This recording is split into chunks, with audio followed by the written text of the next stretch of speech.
everybody. It is Friday night, and we have a lot of updates to get to in the murder of Robert Brooks, inmate Robert Brooks. I want to welcome everybody back into LTL here on a Friday night. This is a story, I'm not afraid to get into these stories.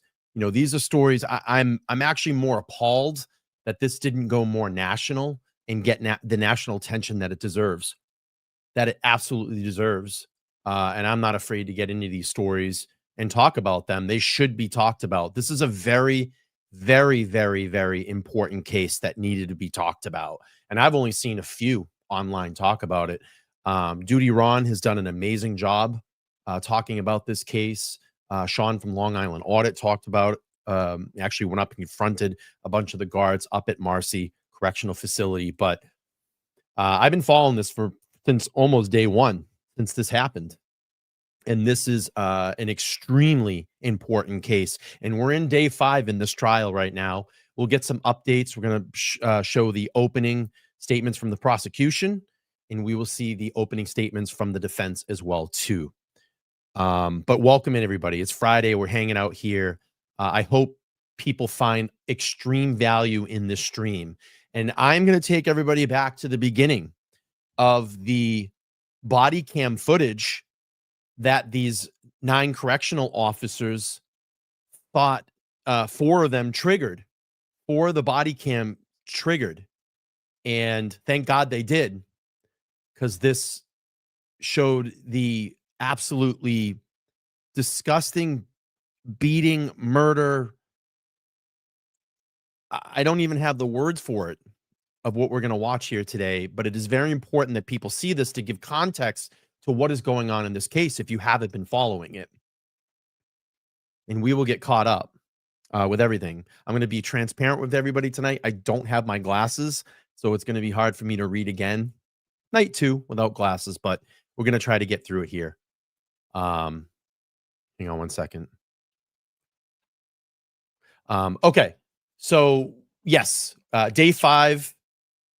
3 inmates decided to not take plea deals and wanted to go to trial. Okay, the evidence is right there, and it's very apparent of what happened to Robert Brooks, but they want to face a jury trial. And some of the correctional officers that did take plea deals are actually testified today against those. So we'll get into that. We will get into it. Okay, let me get a little bit of a background here, so you all know what's going on in this case if you haven't heard about it. So back on December 9th, 2024, Robert Brooks, a 43-year-old black man, was transferred to Mohawk Correctional Facility from Marcy Correctional Facility, both in New York State. And it's where this area is, it's up near Syracuse. So it's quite a ways up there. Where he was repeatedly beaten by prison officers. Brooks died from his injuries following the morning on December 10th in I think it's Utica, New York. Body camera footage showed that Brooks was handcuffed and had prior facial injuries and appeared to be compliant before being fatally beaten.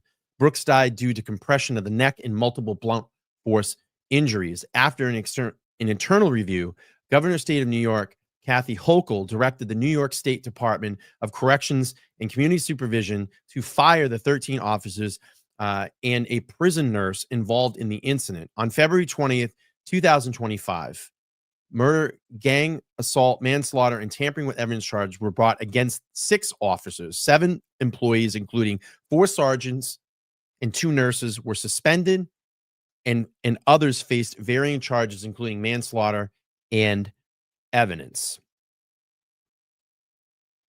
So on December 9th, Brooks was transferred from Mohawk Correctional Facility to Marcinal Correctional Facility and to be brought to a medical examination room and sat on an examination table while handcuffed. The right side of Brooks's face was bleeding. An officer then forced white object. This is how brutal these guys murdered him and beat him.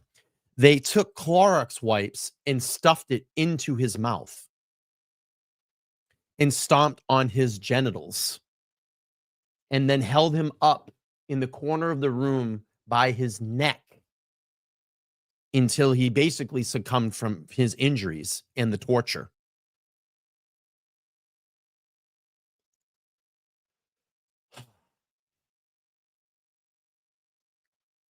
So the right side of Brooks's face was bleeding. An officer then forced a white object into Brooks' mouth, and another officer held his throat. Multiple officers are then striking and restraining Brooks in his face, torso, groin, and buttocks. Several officers stood in the room as bystanders. Two officers then lifted Brooks, who was then unresponsive, by his shirt in the attempt to throw him out of a nearby window. The motionless Brooks was then placed on an examination table, where an officer conducted a sternal rub. A preliminary examination named the cause of death as asphyxia due to compression of the neck and from the beating. Robert Brooks died as a massive beating to his body, both externally and internally. Several of his internal organs were bruised. His hyoid bone was fractured. We've heard about the hyoid bone before. Remember in Sandra Birchmore's case, when she was choked out, that hyoid bone broke. His thyroid cartilage was ripped, and he also died as a result of repeat restrictions to his airway, causing severe brain damage. And finally, he died by choking on his own blood. Let's see. The district attorney, William Fitzpatrick, said after the incident, indefinite officers involved in the incident in CO Anthony Farina, Sergeant Glenn Trombley, and again, I have no glasses, so I'm squinting here. Nicholas Alazone, and that one, Farina is the one that you're going to see and get pointed out a lot in this video. CO Matthew Gallagher, and I believe Matthew Gallagher is one of the ones that went to trial and tried to think he's going to run with a jury with this. Michael Marshaw, Christopher Warrath, Nicholas Kiefer, I think that's another one that turned as a witness against the three that went. Dave Walters, Kessler, Dave Walters, and Nicholas Gentile. Others involved personally include Kyle Dashnar, RN, Patricia Matos, and that's it. So let's do this because I'm having a hard time reading tonight. I'm squinting. I'm really squinting. Let's see. Yeah, Farina is the one that you're going to see in this video that does the most damage to Brooks. And I think he got the longest sentence. I think it's well over 20 years, and deservingly so. You know, these guys are scumbags. Absolute scumbags. And I truly believe they get everything that comes to them in life, whether that be in prison justice, after prison. If these guys try to make a way of life outside of bars, I hope their names are smeared forever. And I don't feel that the punishment was justified long enough. Each one of these guys should have been put behind bars for the rest of their lives. And unfortunately, you know, we have a way in the justice system where we can take a plea. You know, the defendant can take a plea, and it might be obviously a lighter sentence that they're gonna face. But I guess I think we look on the other hand that some justice was done here, because if those cameras never turned on, Anthony Farina and his clowns could continue to do this to other inmates. And there have been multiple reports about this, multiple incidences about Mohawk and Marcy, about the beatings that the prisoners take up there. And let's just, let's be honest here.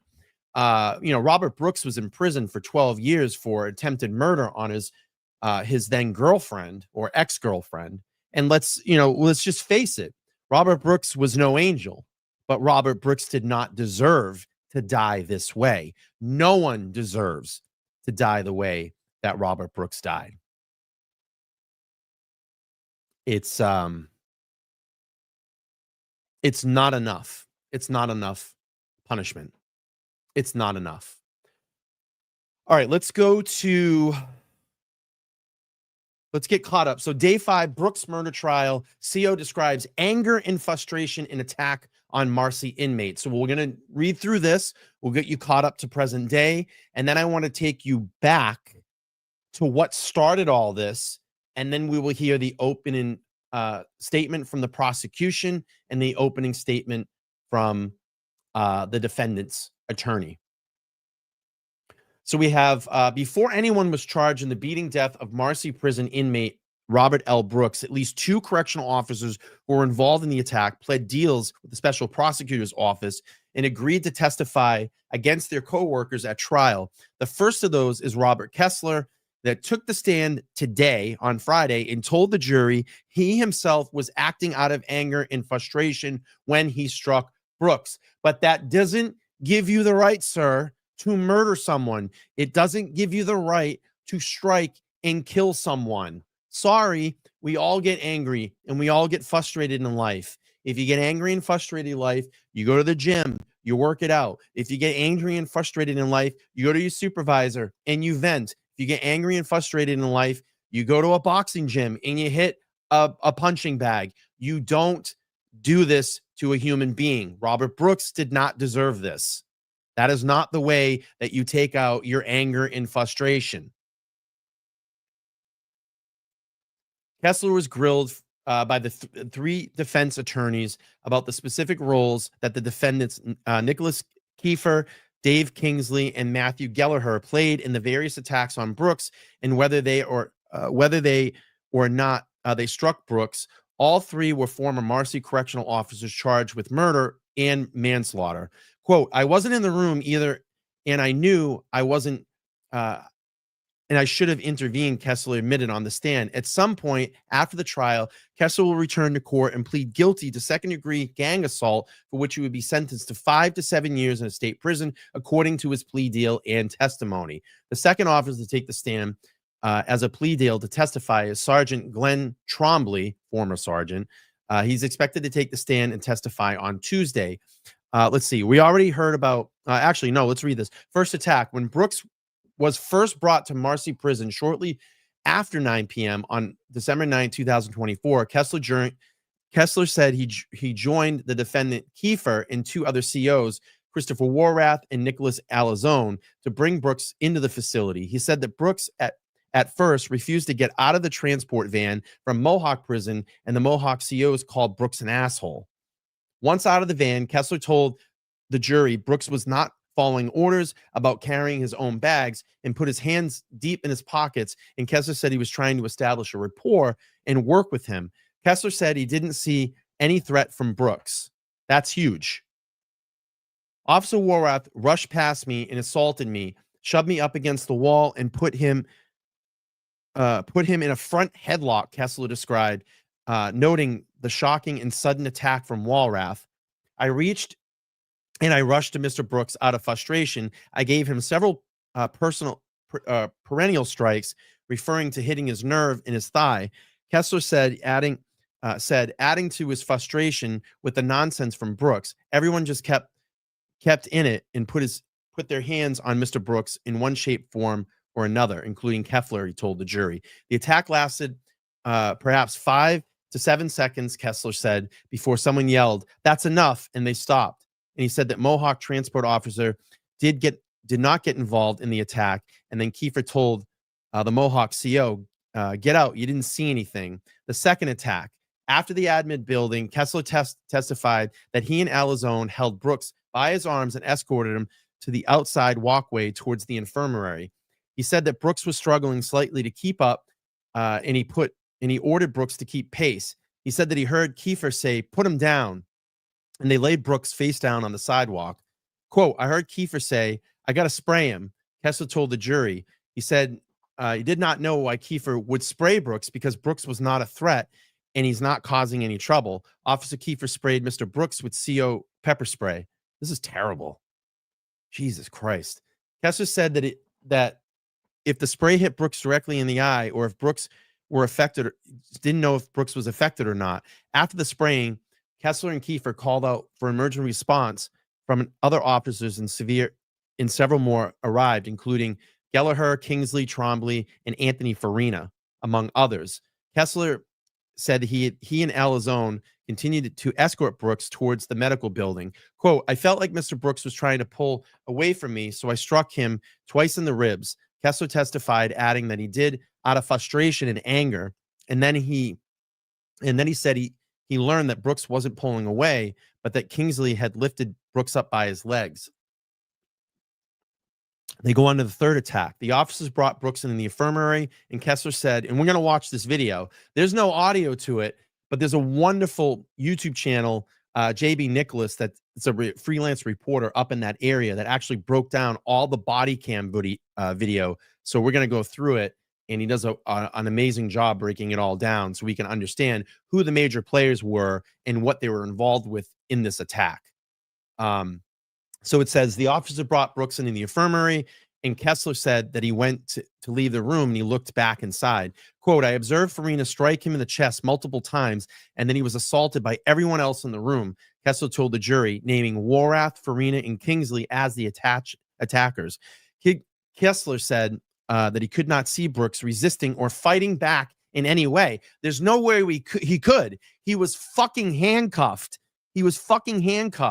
How was this guy even going to have any way of defending himself? That's how low these pieces of shit are. Kessler said that he went into the hallway for a period of time. Eventually, he looked back into the infirmary where he saw Kingsley and Alazone holding Brooks up against the wall. He said that Brooks looked limp, and he saw Kingsley push his legs into Brooks, possibly to keep him, upright. Kessler told the jury that someone said Brooks would be going on a trip, possibly to the hospital. So Kessler said he went back into the room to take the leg shackles off and told the officer to put Brooks back on the gurney. Quote, he looked like he was in distress. He had a bloody nose, blood on his face, Kessler told the jury. They stripped Brooks of his clothes. He said he really wasn't helping. He really wasn't doing anything at all. Kessler said he administered a sternum rub to get the reaction, and he heard a gargling sound. God damn. During the assault in the infirmary, Kessler testified that he never saw Gallagher or Kiefer strike Brooks. He said that he saw Kiefer go in and out of the infirmary several times. Then there was the false report. Kessler said Kiefer and Alazone were eventually ordered to go back to the administration building to file a use of force report. He said they were told by superior officers to focus on the incident in the hallway when Kiefer pepper sprayed Brooks and not to write about the first attack in the admin building. Quote, we needed to create a narrative as to what happened, Kessler testified. He said that he worked together on reports and lied to say that Kiefer came from the infirmary and ran to my aid when he saw me struggling with Mr. Brooks on the ground, and he applied pepper spray. Can you fucking believe how many times this probably happened and how many times they lied about certain situations that went on inside these two facilities? And this is not happening only at these two facilities. This is happening around the whole country. Believe me, this is not only happening here. It is happening around the entire country. Can you imagine how many times these specific officers in this facility lied about situations with inmates and beat the shit out of them and probably damn near killed them and got away with it? Oh my God. Kessler said he wrote several drafts of the report, and Sergeant Tromley told him to tweak the report. All early drafts were unsigned and shredded. He and Kiefer both filed reports claiming Brooks was extremely irate and swinging his arms, which Kessler said that was not true. They were all inaccurate. Kessler said of his drafts in his final report, Kiefer was charged with filing a false report. And again, we're going to keep going on more coverage. So that's day 5. So we're all caught up there. I don't know what it is, but like when I go, it's like I get this, it's so weird. I get this period of downtime, like throughout the day after work. I don't hear from anybody. The minute I go on air, I get multiple thousands of text messages. I don't know. It's just like a weird thing. It's a weird thing.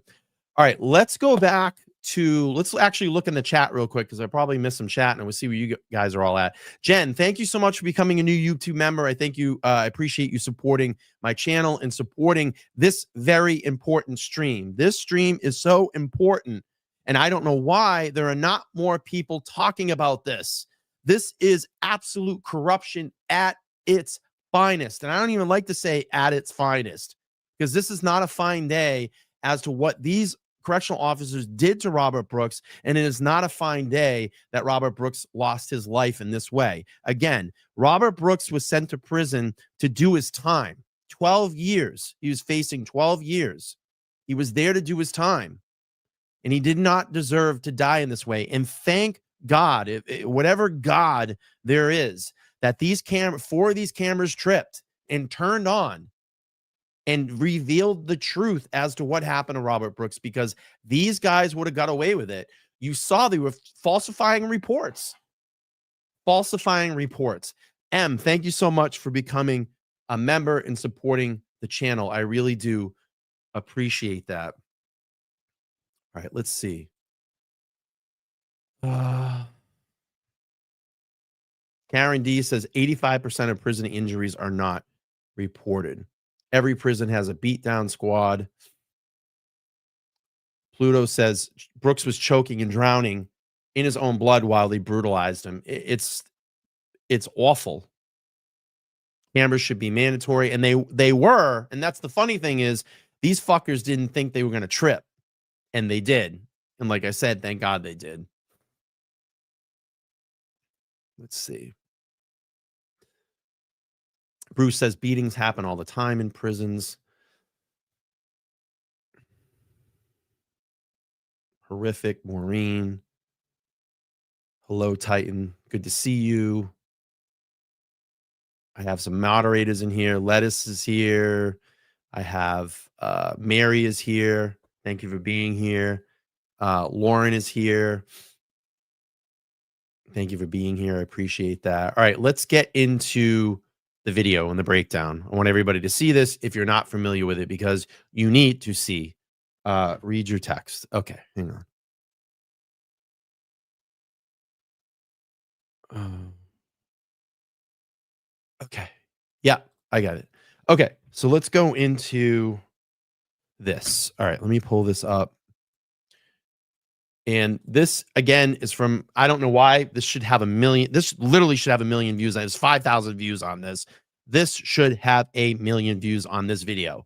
People should know what is going on in correctional facilities, especially up in Marcy and Mohawk. JB Nicholas, thank you so much for doing this breakdown. Again, there is no audio to this, but we did get video, and JB does an amazing job breaking this down. I'm going to play this. I'm going to give a warning. This is extremely graphic.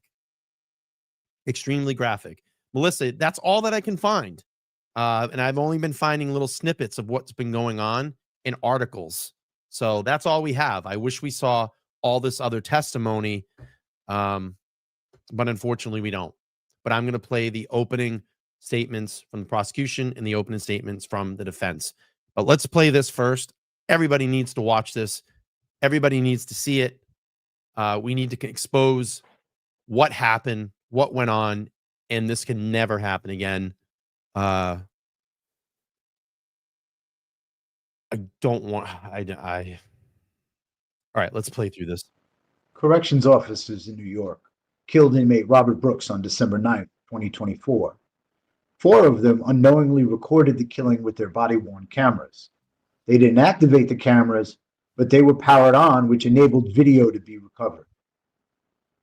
The sound was not recoverable, so a close visual analysis is required to understand what's happening in the video that you see. That's Brooks right there, sitting in green on the edge of an examination table in the prison's infirmary.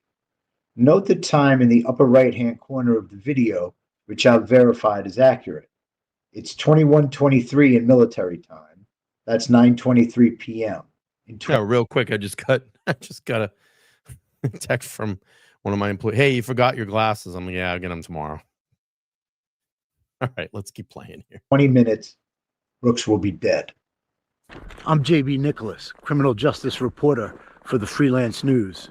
I've covered crime, courts, and prisons for the last 20 years. I'm going to back the tape up, and I'm going to walk you through the killing of Robert Brooks from the beginning. I've used all 4 of the body camera videos to make this video. For clarity, I've marked in the upper left-hand corner the name of the guard whose camera recorded the video that's playing. Did a great job breaking this sound. This is video from Sergeant Glenn Trombley's body-worn video camera as he gets into a van with CO Anthony Farina. According to sworn... Now, Farina, in my mind, is like the guy, that was, and I'm not saying this in a bad way. He was the one that was like calling all the shots in this, and you're going to see his activity. He's the most biggest piece of shit in all of this. He's the driver of the van, and just keep an eye on Farina. He's got the shaved head. They all do. All these fuckers, these corrupt motherfuckers. All right, let's play testimony in a federal civil rights lawsuit, exclusively revealed by the Freelance. Sergeant Trombley is the leader of the prison's beat-up squad, and Farina is a member of the squad. And again, look at this. Tammy saying, I'm sorry to pause this again. Cameras are only allowed in the courtroom to open and close the statements and the verdict sentence. I will be going to the courthouse Monday morning to sit in the gallery. Oh, that's great, Tammy. And that's the fucking crazy thing about this. This should all be exposed. It should be a full court trial. We should see everything and hear everything in this. And, this is what they do. They block cameras, they block transparency because they don't really want to show, and they don't really want to make this a big national. Listen to this. This story's it didn't catch any national news. All I've seen is the Syracuse News talking about this in independent channels. This should be blowing up across the world. There has been no coverage on this at all. Zero to minimal coverage about this. But yeah, and that's it. Melissa, yep, exactly. It's all hush hush. They want it hush. They don't want people to know what's really going on in these prisons. All right, let's keep playing. It was a state prison. Every prison has a beat-up squad. Beat-up squads are a kind of quick reaction force that respond to fights and other emergencies. Trombley and Farina are about to arrive at one of the prison's exits and entrances called a sally port. Yeah, that's where a squad of COs have Brooks handcuffed on the ground. Notice that when Trombley gets out of the van, he opens its side doors. That's because they usually place prisoners in the van to move them around inside the facility. This time, they will not use the van. We don't know how or why they all got here, but Brooks is handcuffed on the ground. Another sergeant, Michael Mashaw, is already there. So are COs Robert Kessler, Nicholas Anzalone, Nicholas Kiefer, and David Kingsley. Anzalone and Kessler are going to stand Brooks up with his hands behind his back, bend him forward, and walk him away. That's Farina on the right. Behind them, right to left, are Sergeant Mashaw, Farina, Kingsley, and in the back, Kiefer. It's 9:21 and 36 seconds. 10 seconds later, CO Matthew Gallagher's camera captures Kessler, Anzalone, and Kingsley walking Brooks past the open doors of the van. That's Kessler to the right, Anzalone on the left, Brooks in the middle walking, bent over, and then Kingsley following them. This is important because the next time we see Brooks, he's going to be being carried by these three men into the infirmary. Less than a minute later, according to CO Michael Along's camera, Kessler, Anzalone, and Kingsley carry Brooks into the infirmary. He's unconscious, it appears, and no longer walking like he was when he was last seen.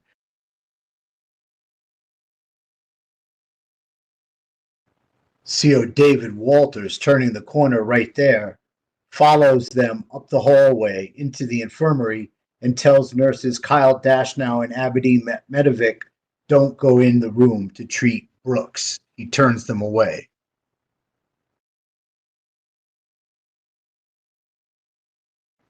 Here he is raising his right hand, holding it out and gesturing toward Dashnow, freezing Dashnow in his tracks. Here it is again.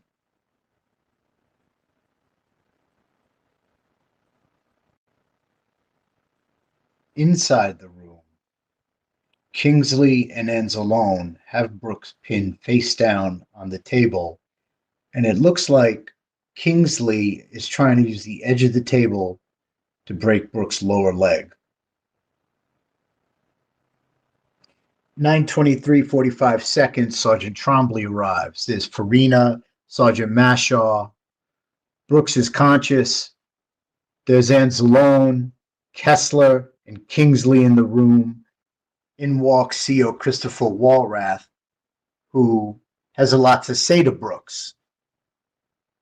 We don't know what Walrath's role in this is, but it appears that whatever triggered this,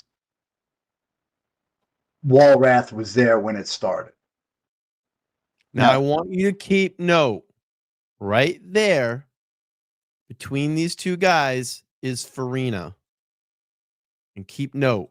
There goes Kiefer, Walrath behind him, and on his way out, Farina taps him. See that there? Fucker. Farina taps Walworth to tell him something. He's the worst one. Farina. This fucker right here.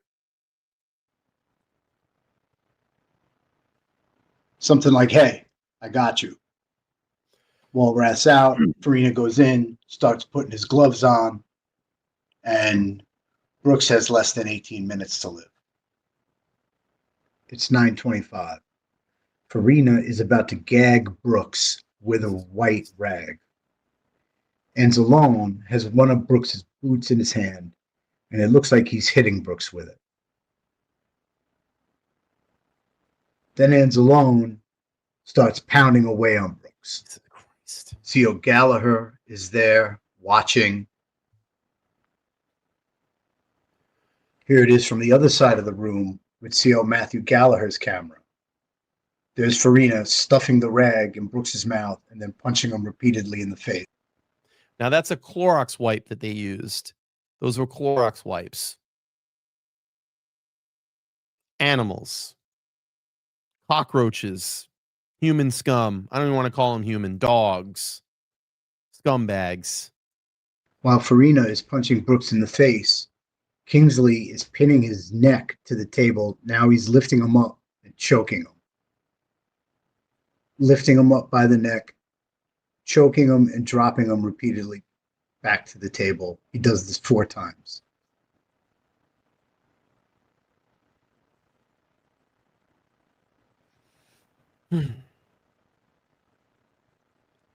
Back to the other side of the room and Sergeant Trombley's camera. There's Gallagher in the room. There goes Farina stomping on Brooks' genitals while they pin him to the table and punch him repeatedly. Gallagher has his hand on Brooks' throat. Here comes Walrath back. Walrath is grabbing Brooks' leg with Farina and twisting. Kiefer's back in the room too, on the far side of the room, standing there. There's Kessler. Michael Fisher, CO Michael Fisher in the doorway. This is from Michael Fisher's camera. When Farina was gagging Brooks, Brooks must have bit him because you see him, he took his glove off and he checked his finger and he grimaced. Now here's Kessler walking into the room. Kiefer is already in there, but Kiefer just got directed to leave the room by Sergeant Trombley. Let's watch that again. There's Trombley pointing at Kiefer across the room and then sweeping his hand to the door in the direction of the door and Kiefer leaving. This shows that Trombley is indeed the head of the beat-up squad. Next, Walrath taps Sergeant Mashaw to back up so he can punch Brooks harder on the table while he's handcuffed. Let's watch that again. Now, outside in the hallway, Kessler and Shay Schaff and Michael Fisher talk. Kessler actually does most of the talking. He seems to be explaining something related to Brooks. It looks like he's describing a physical confrontation because you'll see in a second he backs up and then gestures to the wall. Here comes Walrath thanking Kessler for something, slapping him on the back, Kessler slapping him back, them laughing and joking, and now we're back in the room. Anzalone, Kingsley, Gallagher, and Farina are standing over Brooks, who's unconscious, on the table. Kingsley has his hand on Brooks's throat. It's 9:27. They lift Brooks off the table, Anzalone on one side, Kingsley on the other. Sergeant Mashaw in the background looking on. There's blood on his face. His nose looks broken. He appears to be in and out of consciousness. Christ. Both Anzalone and Kingsley touch his neck and his head. Anzalone punches him Ugh. in the side of the ribs.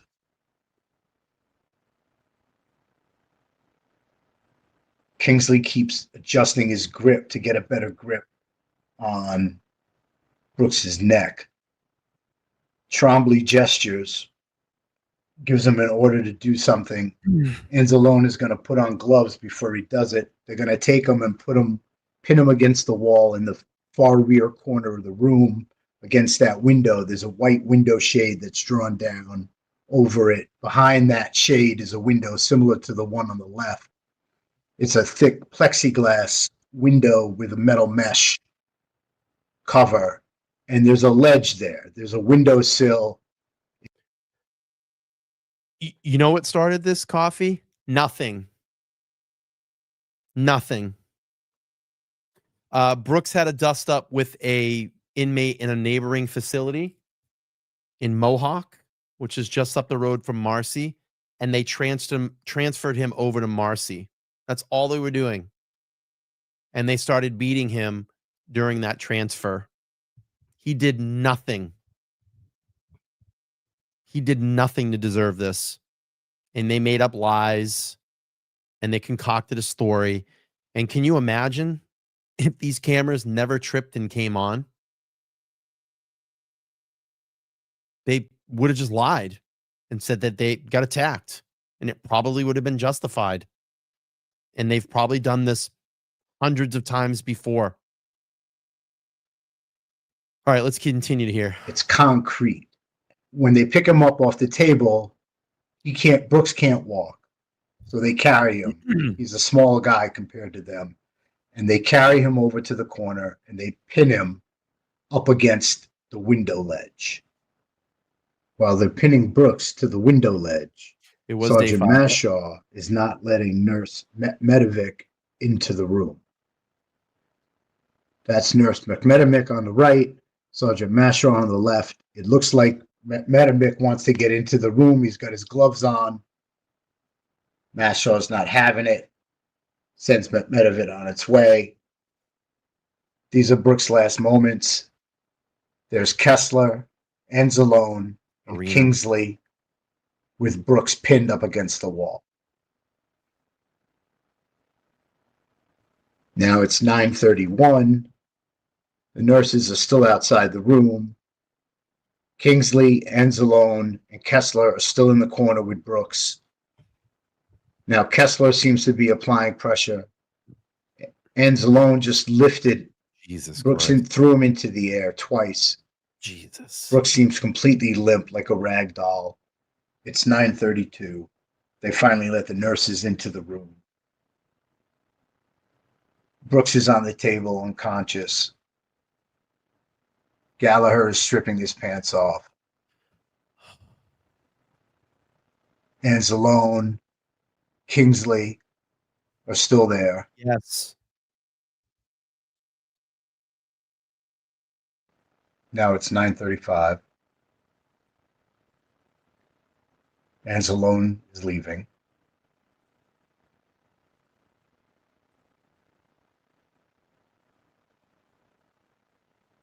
Nurse Kyle Dashnell is trying to find a pulse on Brooks. So is Medvedik on the other side. Sergeants Mashnall and Trombley are joking and laughing in the background. 9:36. The nurse realizes it's hopeless. Dead. Yep. They killed him. 9:41. Mehmet is still trying to find a pulse. So, Tammy, what I'm Kings- reading is that let's see, 17 correction department employees, including 4 sergeants, 11 correction officers, and 2 nurses, were already suspended and facing discipline.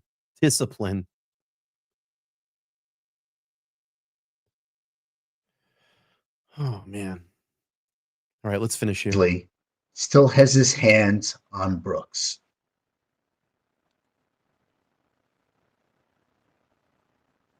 Sergeant Trombley is going to enter the picture and go to the left, go to Brooks's head, and retrieve a small white object from what appears to be Brooks's face.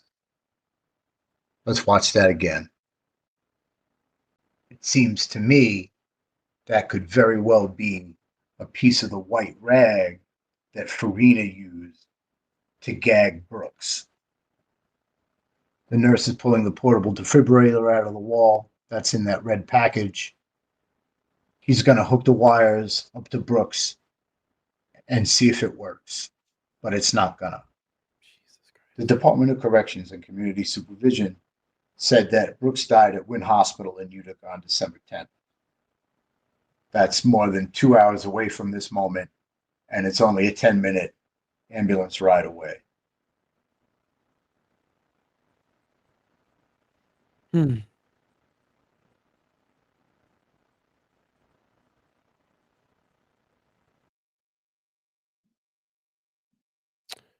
That's a great breakdown of that video. JB Nicholas, great job. Freelance reporter. You can check out his YouTube channel as well. Let's go to opening statements from the prosecution and the defense. And again, I appreciate everybody coming over in the stream tonight. It's extremely important to hear about this case. Extremely important. And I'm upset that more people have not done coverage about this. Not even national news. This should be a huge story right now. Everybody should be talking about this on the airways. I mean, this is day 5 of this trial to expose what's going on inside our prison systems. Robert Brooks didn't deserve this at all. And it's not only a Robert Brooks. I mean, there's many other prisoners that have probably faced things like this on a daily, weekly, yearly, monthly basis. And animals like this, these beat up squads, they get away with it because they lie on their reports and they're just all in on it. And then it comes down to the unions and it comes down to the lawyers and they get away with shit. And thank God that those cameras tripped and they turned on 4 of those cameras so we could have the angles. All right, let's look at opening statements. Again, I appreciate everybody being here. Make sure to smash the like button down below. And we'll listen to what opening statements were 5 days ago. This is the prosecution. Special Prosecutor William Fitzpatrick. In Marcy, which he didn't. He only made it to the emergency room. You will witness on tape this depravity firsthand. It will be gut-wrenching. It will be almost beyond belief that these 3 men, sworn to protect Robert Brooks and do their duty, treated him with such depravity. So let's review what happened, what the evidence will show. On the morning of December the 9th, 2024, Robert Brooks was an inmate at the Mohawk Correctional Facility. He had been assaulted by other inmates on 2 occasions, December the 7th and December the 9th. Why? Not going to be able to prove that to you, and it doesn't matter. It's irrelevant. We're going to put in evidence regarding those assaults simply to show you that they had nothing to do with his death. Rather than deal with whatever was percolating at Mohawk regarding Robert, the officials decided to transfer him to the Marcy Correctional Facility. You'll see a video of Robert that morning while he's at Mohawk. And I want you to pay careful attention to that video because he's going to be being interviewed by a corrections officer, Sergeant David Sayu. I stand here not to tell you with a broad brush that corrections officers are bad people. On the contrary, the overwhelming majority of them are decent people that do a difficult job, and we owe them our gratitude and our thanks. David Seo is such a man. Contrast to these three defendants, you will see a correction officer doing his duty, treating Robert like a human being, which shouldn't be that hard to grasp. Seo generally wants to find out what has happened to Robert at Mohawk. It's obvious to him that Robert is having issues, but you'll see with your own eyes, you'll see Robert being compliant, being decent, being respectful. In fact, it gets to a point where Seo feels comfortable enough with him to remove his handcuffs. Again, our medical proof will show that the assaults that took place at Mohawk had nothing to do with Robert's death. Robert was 5'11". He was a massive behemoth of exactly 148 pounds. In his near decade in state prison, he had a whopping 1 write-up for misconduct. When he left Mohawk that night, everything he had in the world other than his 2 sons was in a couple of duffel bags. Colleen, there's no daily report. They only allowed the opening statements from the prosecution and the defense, and you will see the verdict. That's it. That's how this trial has not been transparent. And that's why you're not really hearing much about this in the national media. It's taken independent media channels like myself to bring exposure to this. All I've heard is just local New York stations talk about this. Channel 9, I believe, up in Syracuse, there's been a couple of freelance reporters. JB Nichols has been covering this. And that's really it. Myself, Duty Ron. And that's really it. I haven't seen any other channels talking about this. I haven't seen any other outlets talk about this. This is a very, very important case. Extremely important. Extremely important for our prison system. Extremely important to expose corrupt COs. And it's not only that. We know it's police officers. We followed the Karen Reed trial. We know what's going on in Sandra Birchmore's case and other cases that we follow here. You know, I know a lot of people are very much involved in the Kelsey Fitzsimmons case right now. The Gigliotti case. You know, this goes on everywhere. And this is extremely important because these guys have probably been doing this for years up there. And again, it's not anything, you know, it's not only happening up in Marcy and Mohawk, it's happening other prisons as well. Yeah, I think there was a blip on the screen about the video and that's it, but there hasn't been any continuing coverage. I've just seen local news about it. So we'll keep going here. Let's play on William Fitzpatrick. He was carrying when he got on that bus. Robert arrives at Marcy Correctional Facility at about 9:07 p.m. 9:07 p.m. And a half hour later, he's dead. Be right back. He's laying helpless in the emergency room at Marcy Correctional Facility on a gurney. He's got injuries to his head, his neck, his testicles, his liver, his spleen. You'll see a tape of Robert from that evening, and he's looking into a camera that he doesn't know was on and none of these defendants knew was on, and he's pleading for his life. He's begging, someone tell me what I did wrong. Why is this happening to me?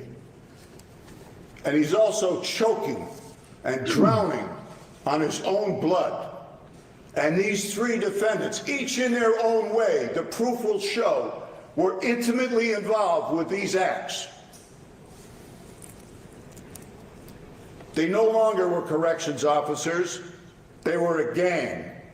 They took turns, collectively and individually, of punching him, kneeing him, pepper spraying him, choking him, pinning him down, cuffing his legs. The last thing he had to defend himself, his legs. And Mr. Gallagher, you will see, decided to cuff his legs during the beating. Having done this line of work for some time, let me suggest that what's in your mind right now is, surely, Mr. Fitzpatrick, there's more to this. You're leaving something out. He must have spit at the officers. He must have degraded them in some way, insulted their manhood. The truth, the sickening, gut-wrenching truth that you're about to experience is that he didn't do a damn thing. Absolutely nothing. He was greeted by these three men and others. David Kingsley and Nicholas Kiefer were part of the welcoming committee, along with Glenn Trombley and Robert Kessler, the latter two who you will hear from during this trial, and they were soon to be joined by Matthew Gallagher. Trombley and Kessler will be witnesses. They made deals with the prosecution. Had they not made deals with the prosecution, you would never know about the two assaults that occurred to Robert before he was on camera. You can choose to disbelieve them or not, or believe them. That will be up to you. They are two men that will tell you under oath that they will regret for the rest of their lives the cowardly failure to act that they participated in during the beating of Robert. Someone long ago said, an event has happened upon which it is difficult to speak, but impossible to remain silent. Impossible to remain silent. The words of Edmund Burke from 200 years ago. I mean, Tracy, how can you not? You know, what we just watched on that body cam video. You know, how can you not? You know, they're COs. They're, I don't know, supposed to be monitoring the prisoners in the prison, not killing them, not beating them like this, you know, not putting shame on the state of New York City. And I love the passion in the voice here. You can tell it's real. You know, Fitzpatrick's not putting on a show. He means what he says. All right, let's keep going here. Even today, they explain the decisions of Trombley and Kessler to testify, reluctant as they may be, ashamed as they may be, and credible as they may be, to speak about something which is impossible to ignore and impossible to remain silent. Defendant Nicholas Kiefer here, he shows up on the scene, part of the welcoming committee. He heroically pepper sprayed Robert for no reason at all. And you'll watch him throughout the rest of these proceedings. He doesn't participate in the beating in the ER. It doesn't matter. He was part of that gang that assaulted Robert. He disoriented him, made him helpless, and allowed the beating to continue to intensify and result in Robert's death. And ladies and gentlemen, he's no Uber driver in this play. Robert is passed off to other members of the gang. You'll see a lot of them that are not in this courtroom for reasons that do not concern you. And then you will see a sickening video of Robert being hogtied and transported into the infirmary like a dead animal. Not because the defendants wanted to get him help or aid, but because that's where they had to take him, the first stop. With utter indifference and depravity, Robert is hogtied and dragged into that ER. Among the individuals doing that is this defendant, Mr. Kingsley. Now inside the infirmary, Robert is laid out on a gurney. You'll see video of that. He's already dazed, he's confused. He's clearly been beaten severely before the cameras ever capture his image in that ER. Mr. Kiefer has done his part with his blows, and now a fresh set of corrections officers take over. And remember, they killed him, that gang. You'll see pictures of Mr. Farina and this defendant, Mr. Kingsley.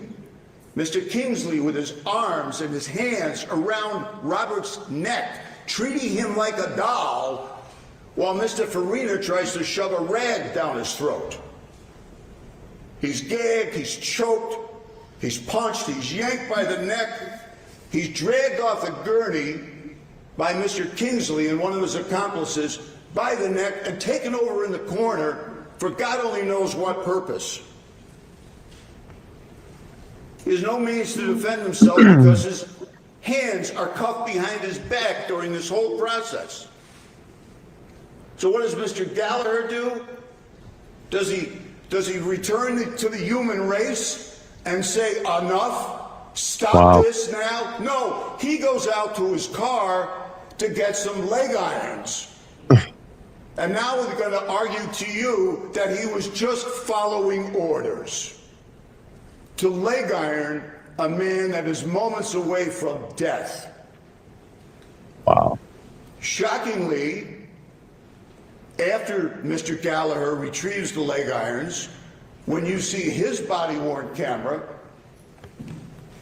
he zips up his jacket. So for 9.5 minutes, we see the inside of Mr. Gallagher's jacket instead of seeing what he was doing. Now, why do you think that happened? You'll know by the time this proof is concluded. Contrary to human experience, apparently it got colder inside and he had to zip up his jacket. Mr. Gallagher had a free will. He had human intelligence. He had training. He saw a man being beaten. He had no obligation, no duty, and God help us all, no human decency to put leg irons on that man. He participated in that death. He aided everyone that was there, and that's what the evidence will show and proved. An ambulance wasn't called for Robert until 9:40 p.m. They rush him to Wynn Hospital. He has no chance. Despite Herculean efforts, he is pronounced dead. Now, many months later, we appear in this courtroom because an indictment has been returned against these three men and others. Mr. Kiefer is charged with offering a false instrument for filing in the first degree. I'm going to make reference to the indictment in reverse order of severity. That's a very fancy way of saying he was required by law to fill out a document. Report. And the man that is going to sit there during this trial, Mr. Kiefer, and say, I didn't break any law. I'm not guilty. I'm presumed innocent. He bald-faced lied in his report. Here's what he said. Prior to entering the emergency room of the infirmary, all force ceased being used against Robert Brooks. What? That's his story then. What? You'll see him walking around, looking in, participating, chuckling, hanging with his fellow gang members, while this poor 43-year-old, 148-pound guy is being pummeled like a rag doll a few feet away from him. I will ask you to convict Mr. Kiefer of that count. The defendants, Mr. Gallagher and Mr. Kiefer, are charged with gang assault in the second degree. I must and I will prove to you that they had intent to cause physical injury to Robert Brooks. Good Lord. Did they intend to cause physical injury? You won't have any doubt of that whatsoever. They were aided by multiple people. They caused serious physical injury to him. Good Lord, they caused his death. And I will ask you to return a verdict of guilty against Mr. Gallagher and Mr. Kiefer for gang assault. The second count charges these three defendants with manslaughter in the first degree, intending to cause injury to the defendant Robert Brooks, serious physical injury, and acting in concert with each other. It sounds complicated at first, but when you boil it down, it's pretty simple. You're going to see massive evidence that this gang, this whole group of these people that stopped being corrections officers the moment Robert got off that bus, that their motive, their operandi was to cause serious physical injury to this man, and they wound up causing his death. And the final count, the most serious count, depraved indifference to human life. Depraved indifference to human life. Nicholas Anzalone, David Kingsley, Anthony Farina, Christopher Walworth, Matthew Gallagher, Nicholas Kiefer. 3 of them on trial here today. You won't have any doubt. The thing that you have to be reminded of is that this is not how these animals act or think just in their career, their job setting. This is the way that they think and act outside of their career. You know, these are traits that don't go away, and the traits will eventually surface. And, you know, maybe some of these traits have shown in front of their friends and family before. Maybe some are better at hiding it, and they play goody two shoes on the outside, but inside those walls, they're animals. They're killers. They smash people on a daily basis. That's a pretty sick way of being a person, a human being. I don't even want to call them human beings. It's psychopaths. You know, that tells you have the instinct to murder. You have the instinct to kill. You have no feeling. Sociopaths. Jeez, man. All right, let's keep playing here. Whatsoever, that their conduct evinced a depraved indifference to human life. When you watch this video, the first words that pop into your mind are going to be depravity, indifference, recklessness. Difficult to watch, but I'm counting on you to do that. Christopher Walworth, Nicholas Anzalone, Nicholas Kiefer, Mr. Gallagher, Mr. Kingsley. Mr. Brooks was at various times restrained. He was beaten. He was choked. He was strangled. He was gagged. He was forcibly moved and kicked, all with minimal or no resistance on his part and with absolutely zero legitimate law enforcement purpose. They were these assaults. Yeah, Naya Tweed. That's another one that we have to bring some coverage to. Messiah Naya Tweed. It's another man that was beaten, you know, and right around almost close to the same time as I think it was like a month apart from Robert Brooks's case. That's another case that I urge everybody to look into. Okay, let's keep playing. Perpetrated while the defendants were acting in concert with each other.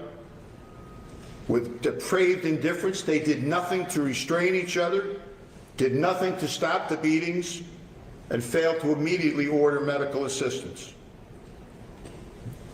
The indictment alleges, and the medical examiner will so testify, that Mr. Brooks suffered injuries to his head, to his neck, severe injuries to his neck, his hyoid bone, his thyroid cartilage, his torso, his liver, his spleen, his testicles. Each and every blow contributing to his death as it put added strain on his heart. As his body gasped and choked for blood because he couldn't breathe because of the blood rushing into his airways. Blood as a result of the beatings these 3 defendants and their fellow gang members inflicted upon him. If I'm able to get it into evidence, and I hope I will, you will see Department of Corrections and Community Supervision's rules and guidelines regarding an individual corrections officer's duty to intervene. Duty to intervene. It is not complicated. When you see what you will see with your own eyes, and you realize that these three men Show did them. nothing Back to that intervene, camera up and show them. I ask you, just please follow your oaths. Follow your oaths and follow the facts in this case. I will show you all three of these defendants have signed acknowledgments within a year of this homicide, that they all acknowledged being trained in that area and understood what their duties were. And they don't get to change that because it's October Ellis, thank you for being of here. We're 2025. glad you're here. You'll see the signed form by David Kingsley. You'll see a signed form by Matthew Gallagher. You'll see a signed form by Nicholas Kiefer. You're not supposed to help and stand by while others beat an inmate to death. It really ain't that complicated. You'll see, as I already alluded to, Mr. Kiefer's use of force report, which is a total fabrication. It's complete nonsense. You'll see a use of force memo by Mr. Kingsley. Again, glaring by its omissions. If you read the use of force memo, you'd think that Robert tripped on a piece of ice on his way into the infirmary. Now, how can I tell you with such certainty that I will prove all of these things to you? Because my most important witness in this case, ladies and gentlemen, there's four of them. They're body-worn cameras, about the size, a little bigger than a pack of cigarettes. All three of these defendants are supposed to wear them and supposed to activate them every time there's an encounter. Not only did they not activate them, Mr. Gallagher went so far as to cover his up as he zipped up his jacket. You know how many of these defendants activated their cameras? Zero. Not one. 9/26, when Mr. Brooks is a danger to absolutely no one, Mr. Gallagher, at Sergeant Trombley's direction, goes out to retrieve leg irons, and then at exactly 9:26 and 33 seconds, he zips up his jacket. The evidence is going to show that the rest of these defendants were unaware that video was being made. Can you imagine what this trial would be like if I didn't have those videos? Can you imagine what their stories would be? We already know what Mr. Kiefer's story is. Nothing happened after he entered the emergency room. You'll see that that's completely fallacious. If I didn't have these tapes, I'd be listening to stories about, oh, it was icy out. He was resisting arrest. We bravely had to defend ourselves. And we were barely able to restrain him. Exactly because what he was said. in a psychotic rage from some drug. Yeah. 146-pound man. Yeah. Did all that damage to all those correctional officers. Bullshit. But I'm telling you, they got away with this shit for a long time. And this is the way that they turned and twisted the narratives in these stories. I mean, in these cases. And in their story. But they didn't know that each of these four body-worn cameras from four separate corrections officers were storing data that the New York State Police were able to recover. And you'll hear about that, and you'll see these tapes in all their depravity. I won't have to say much as I show those videos to you. I won't have to. Because if you're the people I think you are, you'll know exactly what happened. There's no audio, and you will have ample time during the course of this trial to familiarize yourself exactly who is who on that tape. You won't get it the first time, trust me. It's difficult sometimes. You'll be able to tell Robert Brooks because he's the one bleeding and dying. You'll see a composite of all of those tapes together. And then when I finish presenting that tape to you, remind yourself that these three defendants are sitting here telling you, we broke no laws.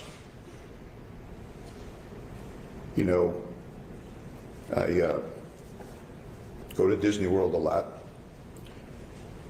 My favorite ride is Pirates of the Caribbean. I'm not ashamed to admit that, but as you walk in, If any of you have ever been there, there's this baritone voice that says, "Dead men tell no tales."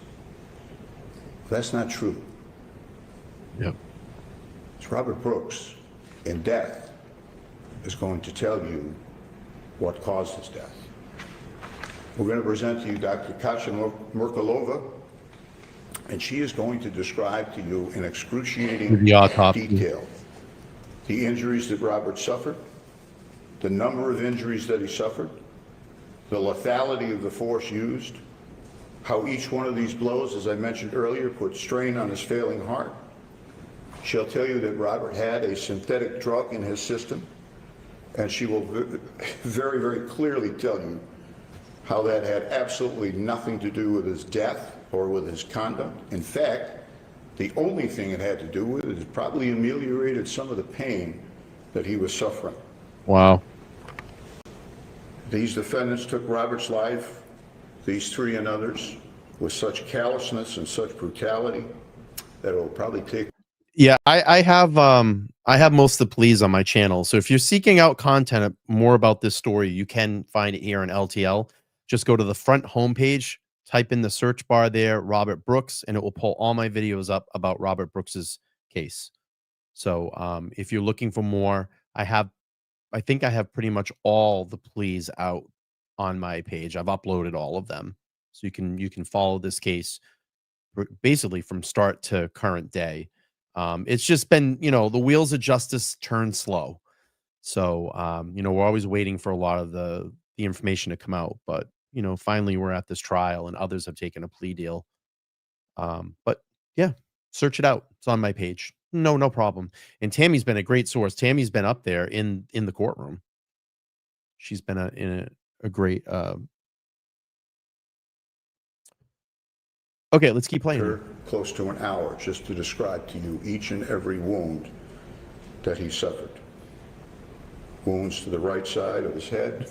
Dorothy, thank you for the his neck, 15 on his demo. torso, his It's a groin. pumpkin spice latte. All while Thank these defendants were Appreciate you. smiling, joking, checking the time, pepper spraying him, cuffing his legs, telling the nurses, "Don't come in the room, nothing to see here," until it was way too late to save Robert. For the depravity, the indifference, the gross recklessness, the utter lack of urgency, you can look at a room full of people that look like they have about as much care as they do as to whether or not it's going to rain a month from now. They're just going about what they do. And I'll ask you to convict Mr. Kingsley because of the gross abuse that he, and you will see it, inflicted on Robert's neck, the beatings that he participated in. I'll ask you to convict Mr. Gallagher, who made it easier for these people to inflict this pain, who tried to prevent you from seeing what he was doing, who restrained this guy's legs, and he's going to tell you that it was part of his training? Where do you see Robert lying on that gurney, and you tell me what world an individual lives in to say that's part of my training? Yeah. And Nicholas Kiefer, the brave pepper sprayer, who had no idea what was going on, just rushed into a scene and joined in the beating. They murdered Robert. They murdered him with a depraved indifference to human life. Oh, wow. Emotional. I wish each and every one of you Godspeed over the next couple of days, and I can't imagine a better place for justice to be than this courtroom with you good people. And I thank you for your kind attention. Wow. Fitzpatrick, a little emotional there. Wow. Wow. Thank you, Mr. Fitzpatrick. Mr. B. Bush, did you wish to make an opening statement on behalf of Mr. Kingsley? Yes, Your Honor. Counsel, ladies and gentlemen of the jury. Great opening statement. Very Once powerful. again, I'm Luke Niebusch, representing David Kingsley, a husband, father of 3, correctional officer for over 9 years. Big fucking deal. I don't care he's a father of 3. I don't care he's been a correctional officer over 9 years. Fuck him. Fuck him. And I hope he gets the maximum sentence for trying to play this charade, like he's going to take this to a jury and play this out in a jury. Fuck him. I hope this one, I hope all 3 of them go down for the maximum sentence. Fuck them all. You've been caught on camera. There's no way you're going to explain this away. Oh, I was scared. Fuck you. This case comes down to David Kingsley's thoughts and intentions. David's intent, his mindset during the events of December 9th, 2024. The district attorney has to prove beyond a reasonable doubt that he acted in a manner that can be considered depraved, and that he did so with complete indifference and devoid or regard for human life. Murder in the second degree. In the alternative, the district attorney has to prove David intended and wanted to cause serious physical injury to Mr. Brooks and caused his death, constituting manslaughter in the first degree. Before we talk about this specific case, let's take a moment to understand the world we are talking about. Correctional officers work in one of the most dangerous environments in our society.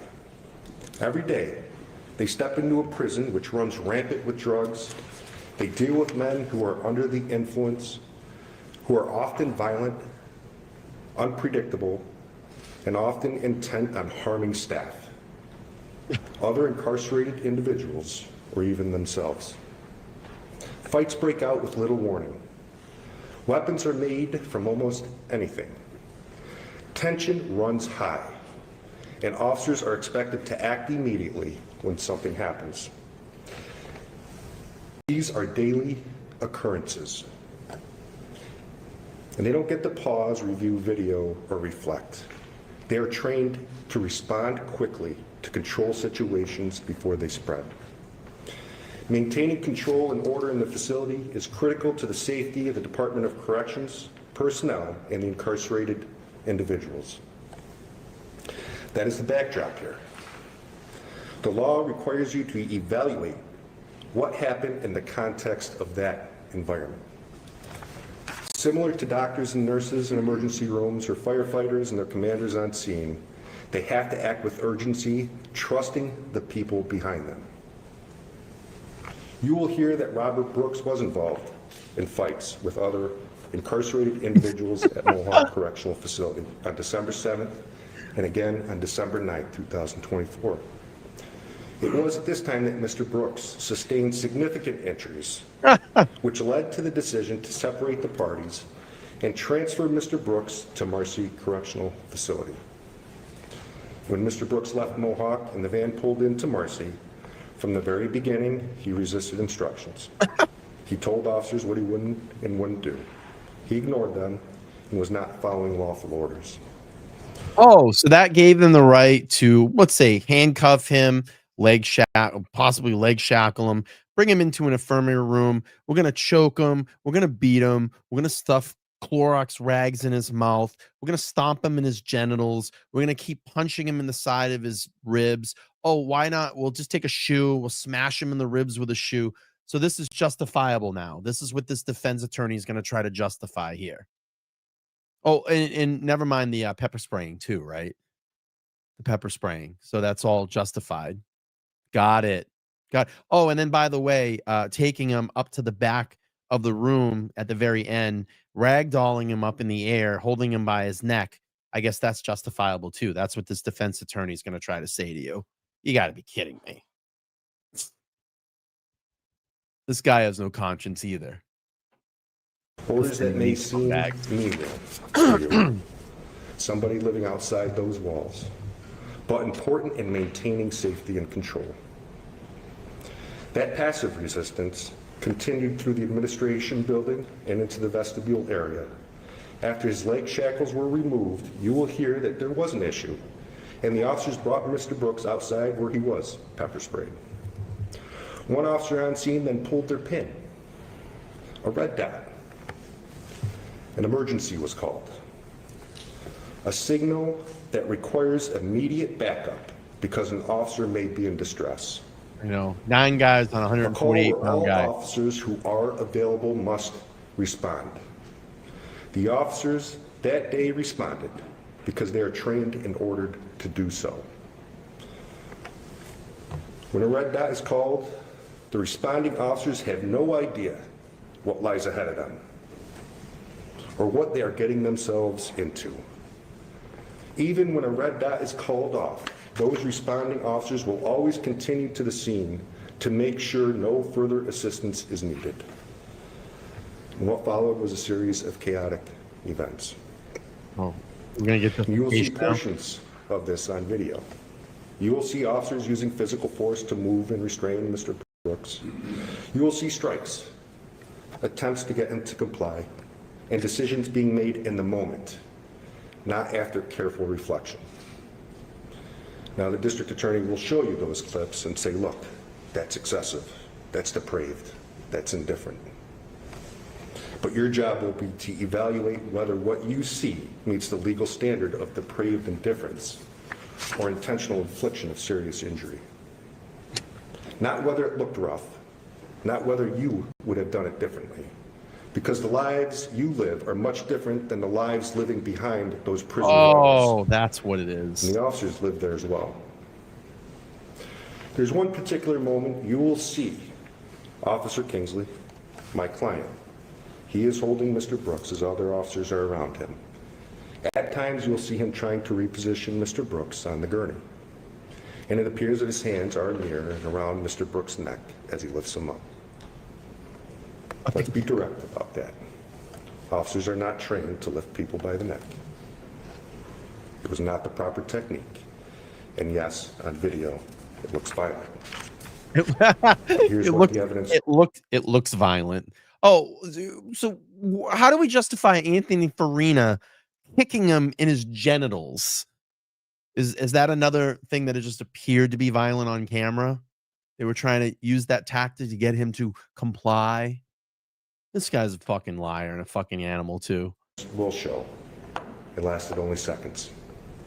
Oh, it's only It seconds. was done in an effort to get Mr. Brooks upright in that specific moment and nothing more. It was done in an effort to get Mr. Brooks up.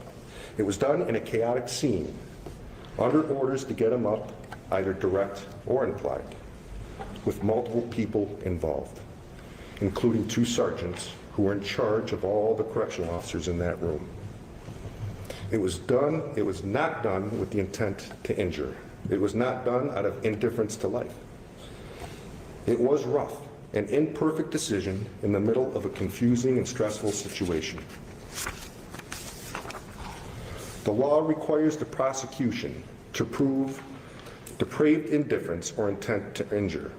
A moment of rough handling, especially in the context of restraint, is not depraved indifference. Now let's turn to the charges themselves. The district attorney has charged 2 different crimes based on 2 different legal theories that are contradictory to one another. First, murder in the 2nd degree.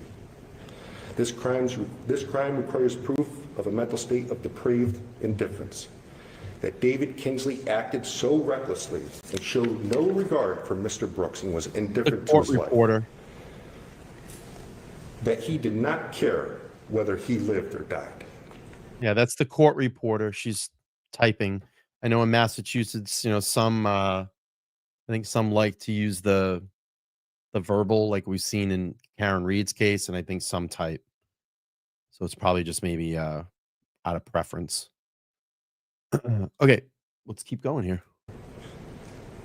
Second, manslaughter in the 1st degree. This charge requires proof that David intended to cause serious physical injury, that he set out to seriously hurt Mr. Brooks, and in doing so caused his death. These are 2 very different theories. One says the actions were reckless, the other says they were intentional. Both cannot be true. You will see as this trial unfolds that the evidence does not support either theory. What happened was messy, it was physical, but it was not indifferent to life. And it was not an intentional attempt to cause serious physical injury. You will hear about the role of Sergeant Trombley. He was the ranking officer present. He at times gave orders, and at others stood there and did absolutely nothing. That matters, because correctional officers like David Kingsley operate within a system of trust and reliance. When a sergeant is present and giving directions, officers comply, because the sergeant is expected to have knowledge and understanding of the overall situation. The evidence will show that David Kingsley did not have knowledge of the overall situation. He did not start this incident. He wasn't there. He did not order it. He was not following along in a scene he had just arrived at after a red dot was called. Officer in need of assistance. As he was holding Mr. Brooks at times, but he never initiated any strikes. None. Oh, he just choked him by his neck. After all this, after the struggle, after Mr. Brooks was placed back on the gurney, another officer started to recognize that Mr. Brooks was in distress, and then something else happens. You will see David Kingsley, the first officer, to begin chest compressions. You will hear testimony about CPR being performed, about efforts to revive Mr. Brooks until an ambulance arrives. Ladies and gentlemen, this is not a depraved act by somebody who is indifferent to Mr. Brooks' life. Bro. It's an officer recognizing a medical emergency and doing everything he could as they are trained to save a life. What? This trial will not be about whether the video is easy to watch. It won't be. It will not be about whether the officers handled everything perfectly. They didn't. Excuse me. It will be about whether the prosecution proves beyond a reasonable doubt that Officer Kingsley acted. So just for Pan, if you've just jumped in, we just showed the video. So if you're coming in the middle of the stream, back up, beginning of the stream, you can watch the whole video there. There's no time. Any of the shit that's going on that this attorney's trying to say is absolute bullshit. Absolute bullshit.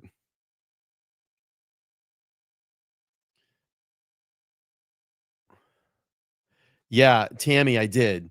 Yeah, this is they're gonna go down hard. And Tammy's said, Brian, you watch the plea deals. I believe after this, these other guys are regretting their decision to decline. Agree? I do agree, because Farina, which I call like the kingpin in all of this, the guy that stomped Brooks in the genitals, he was going to take it to trial, and I think his attorney probably said to him, "You got no shot here, buddy.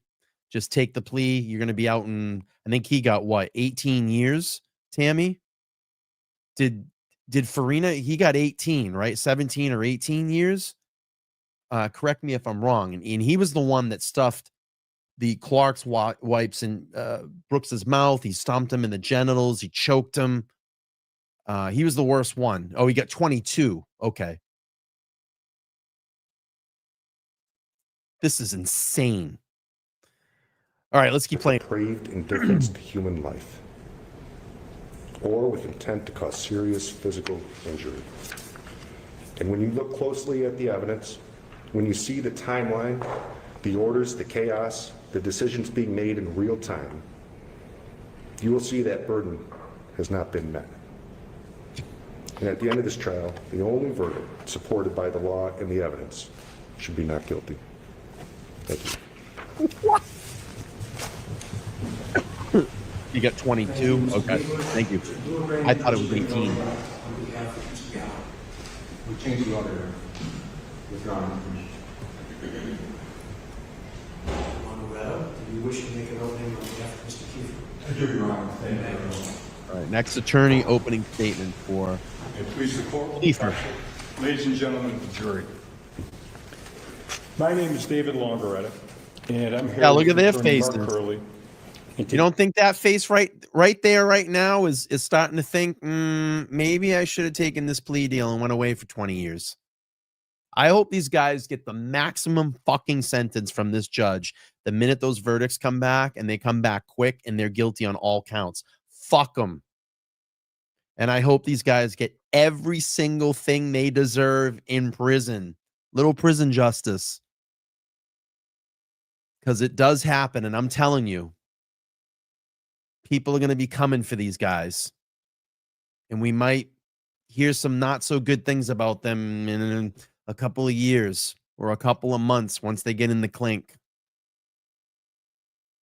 And they're going to be crying every single day like little pussies that they're getting beaten on and they're getting yelled at and they're getting tortured. And just think about what they did to Robert Brooks. These guys deserve every single ounce of medicine that they got coming to them for the rest of their lives, whatever form it may be. Even if they get out of prison, they will never be able to show their faces ever again, because they will live with this every single day of their life, thankfully. All right, let's keep playing here. Here's defense attorney number 2. Together, we represent Nicholas Kiefer in this matter. Before I start my opening remarks, we want to thank each and every one of you for your willingness to participate in this process. Quite frankly, without your willingness to participate, our entire system of justice would come to a complete standstill. So again, we thank each and every one of you. Now, Nicholas Kiefer. Nick Kiefer is a family man. He has a wife. He has 3 young children. Awesome. Nick has been a corrections officer for 10 years. Nick has been falsely accused of horrible, horrible crimes. And he has refused to plead guilty to something he did not do. Right. Nick has demanded his right to have you, this jury, decide this case for Nicholas. Now, ladies and gentlemen, right from the outset, we ask you, keep an open mind. Remember, Keep an that the open mind. indictment and the charges that Mr. Fitzpatrick had gone through in detail for you, okay, are mere allegations. They are not proof of anything. You even heard the judge say that. It's just a document. That's all it is. The prosecution in this matter bears the burden of proving each and every element of each and every crime to each of you beyond a reasonable doubt. You've heard a lot about beyond a reasonable doubt yesterday and today. The highest burden we have in our system of justice. Ladies and gentlemen, that is in fact the cornerstone of our system of justice.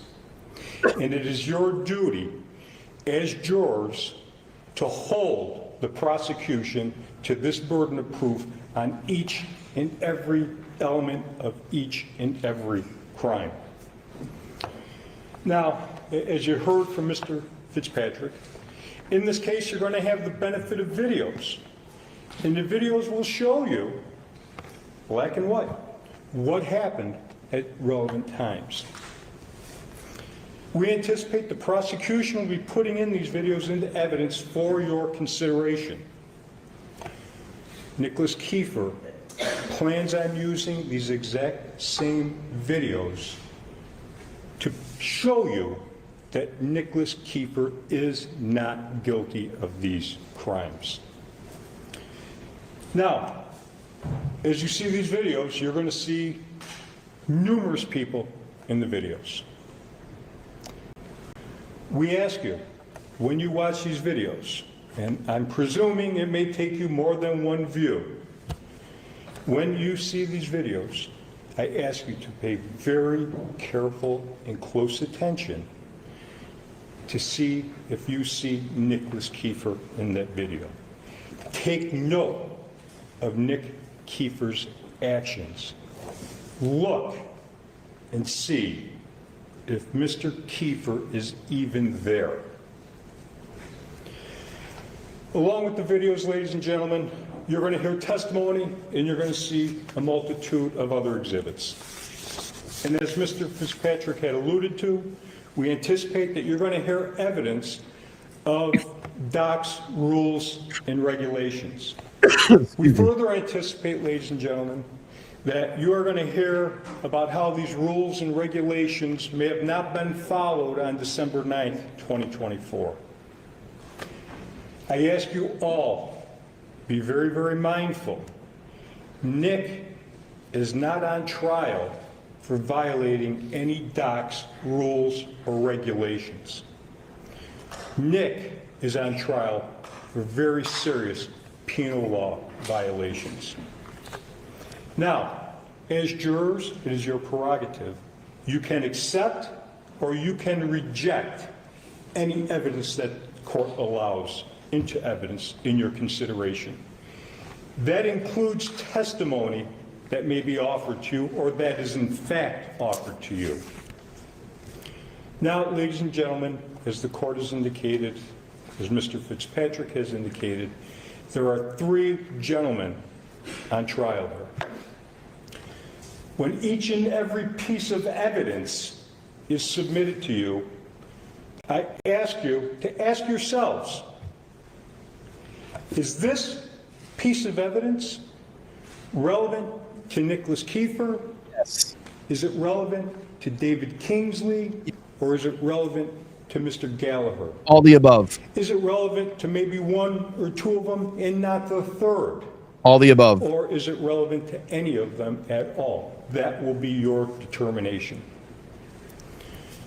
As you heard the prosecution in this case, ladies and gentlemen, this night of December 9th, 2024 involves 3 separate incidences. One in the breezeway, which is in the administration building of the Marcy Correctional Facility. One is on the walkway from leaving the administration building en route to the infirmary. And the third in the treatment room of the infirmary of the Marcy Correctional Facility. 3 separate and distinct incidences.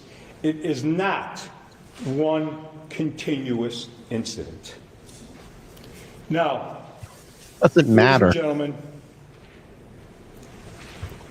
on December 9th, Nick Kiefer went to work like any other day.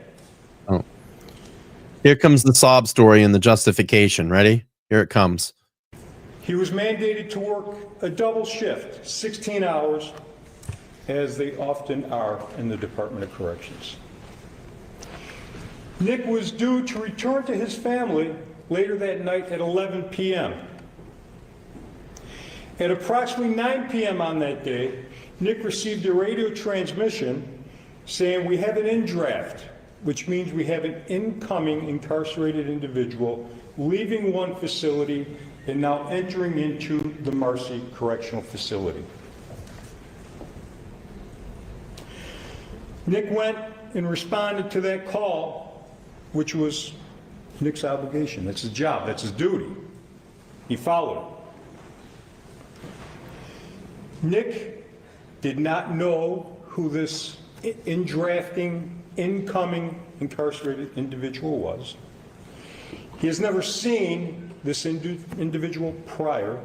He has never supervised and or worked with this individual.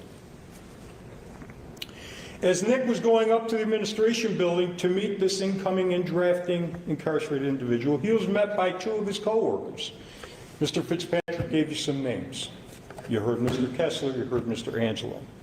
They also met the Mohawk correction officer who did the transportation of the incarcerated individual from Mohawk over to the Marcy.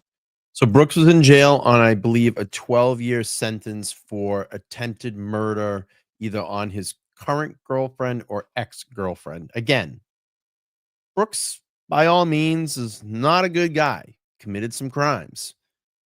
Was in there just doing his time. And Brooks did not deserve to die this way. 100% did not deserve to die this way. All right, here we go. Facility. 4 COs are there at this time. The 4 COs then walk out to the van where the incarcerated individual was. The 4 COs were able to get this incarcerated individual out of the van. We now know that this individual's name is Mr. Robert Brooks. They brought him in to the Marcy Administration building. Per policy, the receiving correctional facility must ID this particular in-drafting incarcerated individual.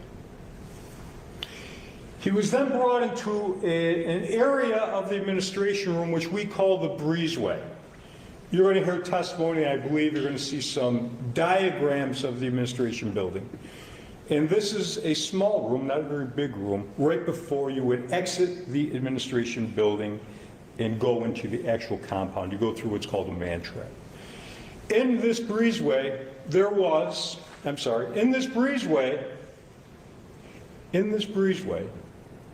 Mr. Brooks was unshackled by the Mohawk correctional officer. He took his mechanical restraints from him.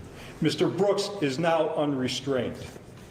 In this small room, there was a use of force incident that did in fact transpire. Started by another correctional officer, not Nicholas Kiefer.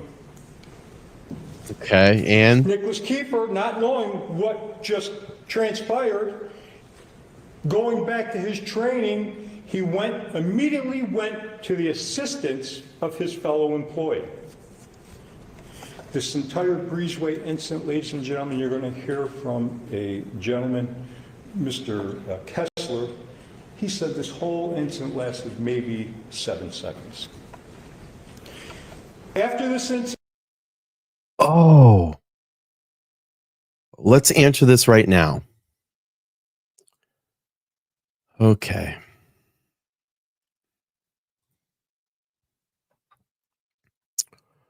I'm going to help you out. Okay. Let's see.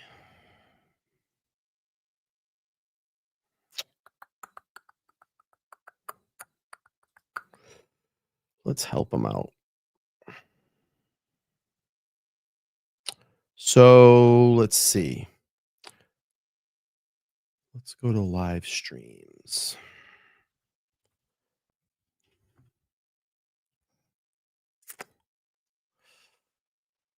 I started talking about Robert Brooks's case in February. The first stream I did about it was February 16th, 2025. So there's that. Okay. You don't believe me, you can look it up on my channel. So I started talking about it in February. So there's that. But we're going to continue. Here we go. Mr. Brooks, under his own power, albeit being escorted. You know what it shows? You don't watch my channel. But you decided to come in today and cause a disruption in my chat room. And guess what? You can go back and watch all the videos on my channel. We've been talking about it. And I actually have had my good friend, and actually I think Nan just popped in the room too. I think Nan has been up here and discussed Robert Brooks as well too. We've had plenty of discussions on my channel about this. So we had Todd McGee that went on, and actually we went through the actual body cam footage and we got his breakdown of it. So you've been missing a lot. You've been missing a lot here, bud. So go back. There's plenty of videos on my channel about Robert Brooks's case. So we'll continue. Again, second attorney, this is for Kiefer. And this is his opening statement. By 2 other COs, walked out of the breezeway onto this walkway, headed towards the infirmary. Mr. Brooks became non-compliant on this walkway. As you've heard, simple orders that may mean nothing to us carry big significance in the prison setting. He became non-compliant. He was put down to the ground. Nicholas Kiefer then went and applied the minimum amount of pepper spray to gain compliance. Now, there's going to be a question, and we're going to certainly going to have questions for the medical examiner, whether or not this minimum application of pepper spray even had an effect on Mr. Brooks.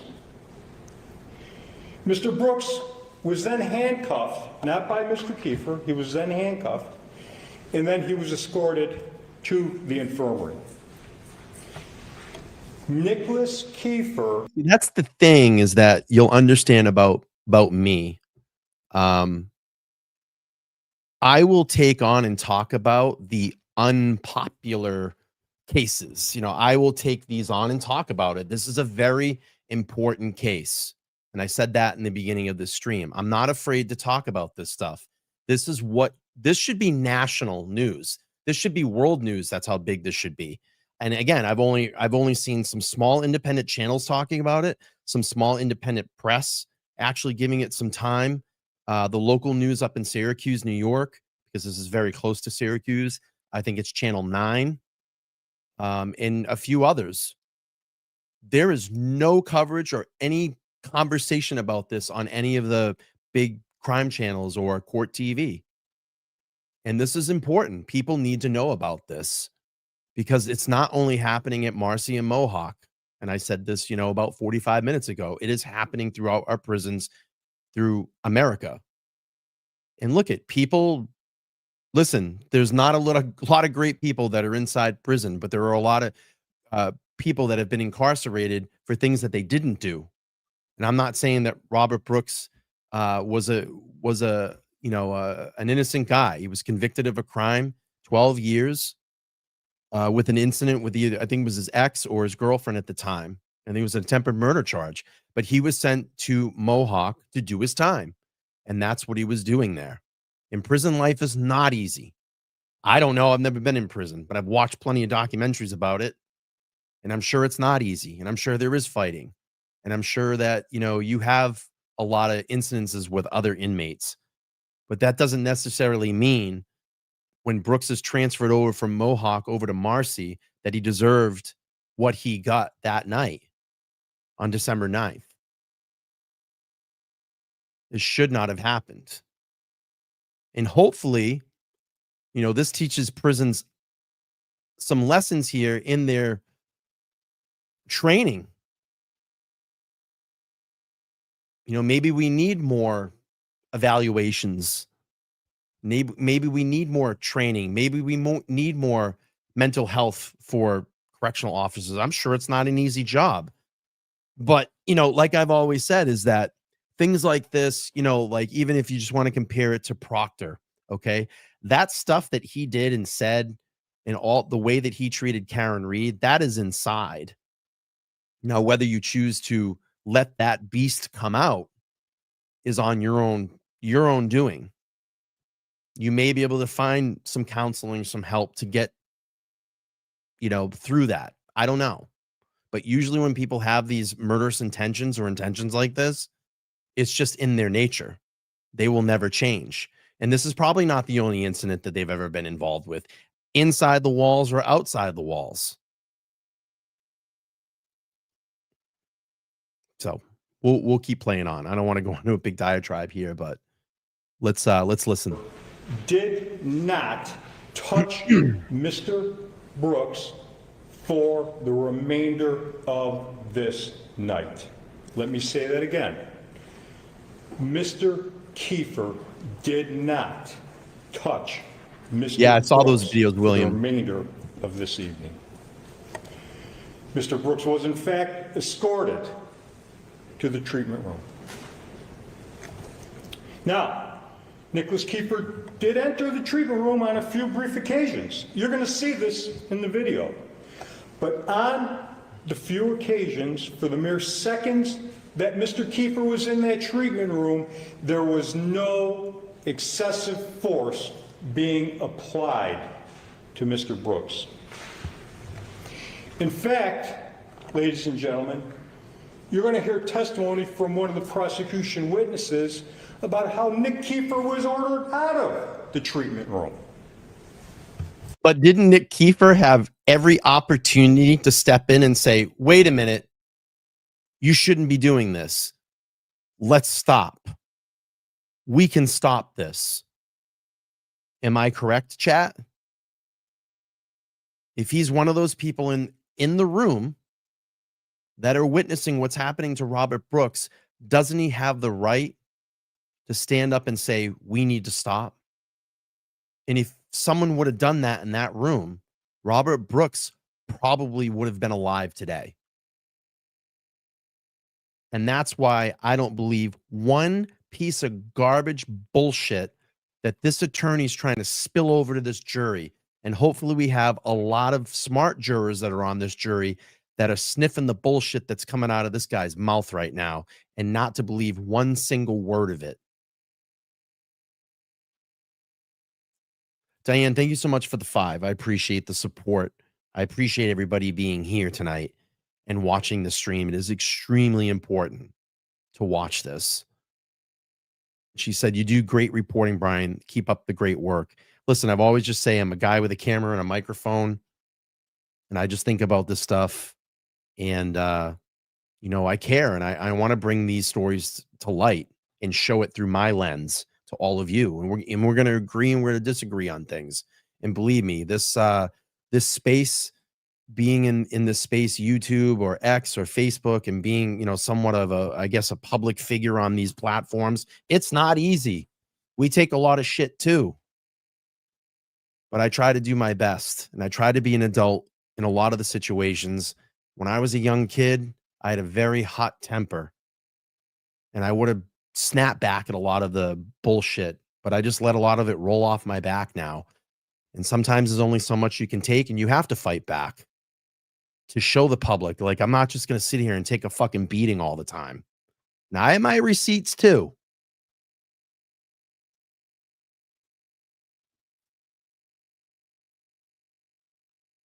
And it just sometimes gets tiring. There's been a lot of bullshit lately, and it sometimes gets tiring. But anyway, let's not focus on that. Let's focus on Robert Brooks tonight. Here we go. Now, the prosecution is attempting to tie Nicholas Kiefer to the actions of others, suggesting to you that he is somehow responsible via association. Ladies and gentlemen, as you've heard, the law requires more than that. It requires intent, it requires knowledge, it requires direct participation. We will show that Nick Kiefer did not possess this requisite intent. He did not have the knowledge, and he did not aid or abet anybody. Nick did not act with malice. Nick is not guilty of depraved indifference murder. What? Nick did not intend to cause any serious injury that resulted in death, and he's not guilty of manslaughter in the first degree. Nick is not guilty of gang assault because he did not cause a serious injury. Nick is not guilty of these crimes. Ladies and gentlemen, we urge you to listen very, very carefully.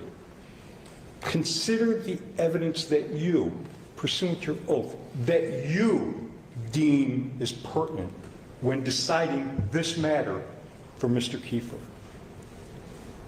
Remember, every person is entitled to a fair trial, and we believe you, the jury, will be able to do that and provide Nicholas Kiefer his fair trial. At the end of this case, ladies and gentlemen, we are confident that you will find that the evidence that the people will produce does not meet beyond a reasonable doubt burden. It will not support the charges that Nicholas has been charged with, and that you will return a verdict of not guilty. I thank you all for your time. Sit down, sir. Yes, Your Honor. Good afternoon, folks. Mr. Fitzpatrick is very impassioned, but you haven't heard a witness yet. You haven't seen a video, haven't seen anything. But you were promised a lot. And when the time comes, let's see what that adds up to as relates to one of the 3 people in the 3 trials that are going on, Matthew Gallagher. Whenever Matthew Gallagher's name is used, it's always associated with they. They. Because Matthew Gallagher didn't harm Robert Brooks. He didn't hit him. He didn't strike him. He didn't encourage others to strike him. He didn't deny him medical care. He didn't do anything that contributed to the death of Robert Brooks. Nothing. But he had the opportunity. If you're saying that, sir, if you're going to go on that mountain, and I'll go back to it again, what I just said, he had every single opportunity to step in and say no. And he didn't do that. So fuck him. I hope this jury brings back a verdict of guilty on all counts. And this judge throws the absolute biggest book at all these fuckers.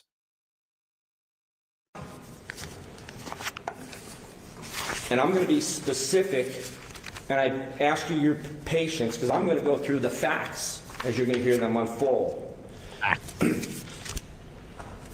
As you would expect, Matthew Gallagher has lived in this community. He's a husband and father. We'll get right past that. And we also know that Robert Brooks, whoever he was, doesn't deserve to be assaulted in prison. We all agree with that. But on December 9th, 2024, Matthew Gallagher was assigned as a CO to work something called rounds. He had 3 direct supervisors, 3 sergeants, Sergeant Trombley, Sergeant Mashaw, and Sergeant Plas. He had 2 supervising lieutenants. These were his bosses. That's who gave the CO's orders that day. They gave out the orders. Now, none of them ordered anyone to beat Mr. Brooks. All right? I'm not going to say they ordered any of that. But they were in charge. They controlled everything that night. Chain of command. Any of you had served in the military, chain of command. A call came across the radio at Marcy that an inmate was being brought from the Mohawk Correctional Facility to Marcy. It's a nearby state prison. At the time, Matt Gallagher was in an area of Marcy called the Infirmary Building. That's where he was. He was in an open area with 3 other officers, with other officers coming in and out. It's a quiet night. And on the TV is a Tom Cruise movie being played. A couple of the officers are watching it. Here we go. The Mohawk prison, their transport officers were bringing Robert Brooks over to Marcy. He had been involved in fights. You've heard that. Over several days. He had been struck in the head by an inmate with a padlock, swung and hit him. He had blood on his face, blood on his nose, cut to his eye, bruises all over his head. You may see pictures of those bruises. He had suffered a head injury and he was talking gibberish at times. Gibberish. He thought he was going on an airplane flight that night. That's what he thought, where he thought he was going. But when the call came from Mohawk to Marcy that an inmate was coming over, Mr. Brooks, but that wasn't known, Matt Gallagher knew nothing. He didn't know Robert Brooks. He didn't know he had been injured. He didn't know why he was coming over, and he didn't know the crimes that he had committed that got him into Mohawk to begin with, that Mr. Fitzpatrick described to you, stabbing his girlfriend. All he knew was that there was an inmate coming from Mohawk to Marcy with some type of a problem. That's why they do transfers. Now, Matt was assigned to the transport van that night. He would get into a van, he would drive around the grounds, he would check the buildings. That was part of his responsibilities. When the call came, the first thing he did was he went to the nurse's office in the infirmary building. Got out of his van, or from where he was in the lobby area, he went into the nurse's office, spoke to the nurses. He then quickly went outside to the transport van assigned to him. He was assigned a transport van. He got in, he started the van, and by the way, every second of December 9th, you can see Matt Gallagher on somebody's camera. Every second. You'll never lose sight of him. You will know exactly what he did that night. He got in his van, he started up his van, and he drove the van a short distance towards where the new inmate was going to be coming in. There's an area of the prison where the inmate would be coming in. And that was Mr. Brooks, but Mr. Gallagher didn't know that. His body camera, Matt Gallagher's body camera, shows that a second van was already at the location to pick up Mr. Brooks. It was driven by a CO, a correction officer named Farina, Officer Farina. It was parked there. So Matt parks his van behind Farina's van, and he gets out and he starts walking up to where he expects the inmate to be coming from. Yeah, I was just gonna say, Nan, this is just like, it sounds like a high school story, high school circle telling a story. Doesn't it sound like something like that? I was just gonna say, like, what is this guy doing? So he walked over and he was over near the van, and he's got behind the van. Farina was in there. That's why I was like, what is this guy doing? It's just psychobabble. Farina's van blocks Matt's view. He can't see. It's right in front of him. And it's nighttime, by the way. It's dark. Oh. And there's a long Can't see sidewalk dark. up to where the inmate's going to be coming from. The side door of Farina's van is partially open, which tells Matt Gallagher that the plan is that the inmate's going to go in Farina's van and be transported someplace. So Matt, usually there'd be one or two people collecting an inmate who comes in on a transfer, and there's usually a sergeant, a boss, who's assigned up at the time of inmate being received. And Matt stands at Farina's van because he sees the officers, two officers coming towards him with an inmate, which is Mr. Brooks. He sees it. He stands at Farina's van, the door's open, and he stands there because he expects the inmate's going to come and going to be placed in Officer Farina's van. So he stands there. He doesn't move. So terrible. But the officers pass right by him. They go, you'll see his video. They go right by him. Nobody says a word to Matt Gallagher. They have Mr. Brooks in custody. They're bringing him along. Another officer follows, and then two more officers. Bringing him along. 5 officers had been up with Mr. Brooks in the intake area. And they all ignore Matt Gallagher. They all ignore him. He's just standing there. He then, when they go by him, there's nothing untoward at that point. Matt Gallagher goes to, leaves Farina's van, and he goes back to his van. And he gets into his van and he reparks his van. And then he gets out and begins following the other officers towards the infirmary. And you'll see his body cams. He can't see the officers. They're in the building already, but he follows their path. His body cam will show that all Matt knew at that time was there was an unknown inmate, had come through intake, had been transported, and was heading down towards the infirmary. That's all he knew.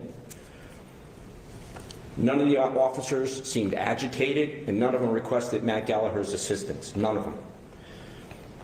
But what we do know from accounts, or at least I expect we'll hear some testimony, is that not only had Mr. Brooks been assaulted at another correctional facility, but he had been involved in an interaction which will be described to you in the intake area. Now, Matt Gallagher didn't know that, didn't see it, didn't see any evidence that anything had happened.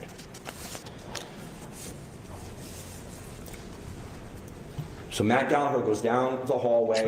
Grumpy. The nurse's office is on the left. It's called an emergency room. It's called a lot of things, but it's the same as a medical office. Kill room. You go in the office, there's a gurney, there's Kill room. in the cabinets, there's counters along the sides, and then there's an area, because this is where inmates' pictures are taken. When they come in, the pictures are taken there.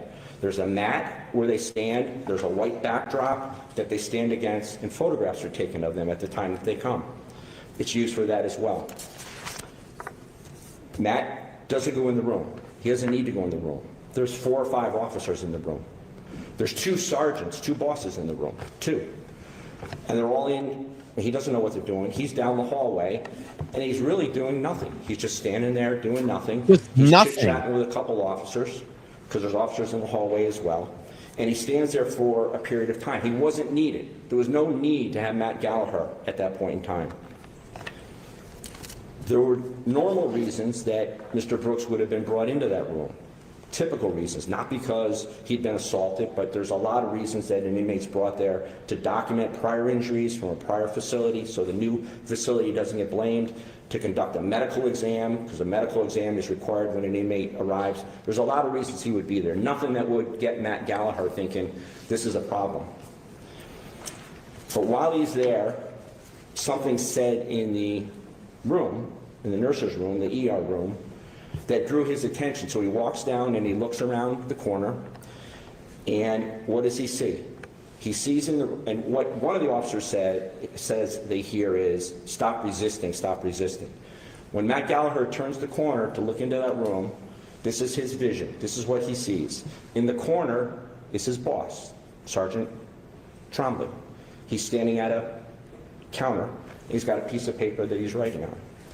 To his right is his other boss, Sergeant Mashaw, who's standing there with his jacket on, his baseball cap on, and his hands in his pocket.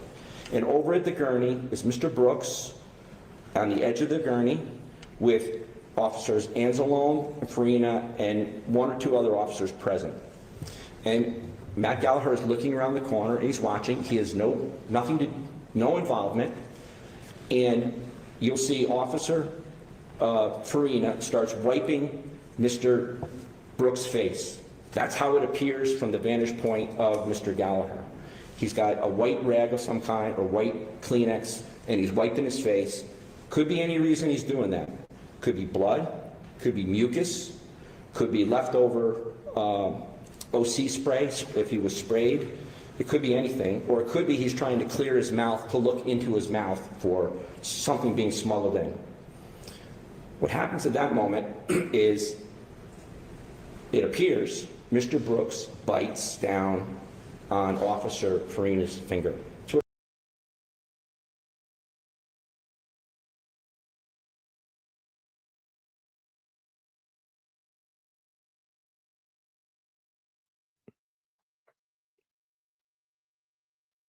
Did I just fucking hear that? I mean, do we need to go back to the video? He said that they were wiping his mouth out because they were checking him for blood. Wait a minute. I'm in a, wait, maybe the chat can help me out. Am I in a parallel fucking universe right now? Did I just hear what he said?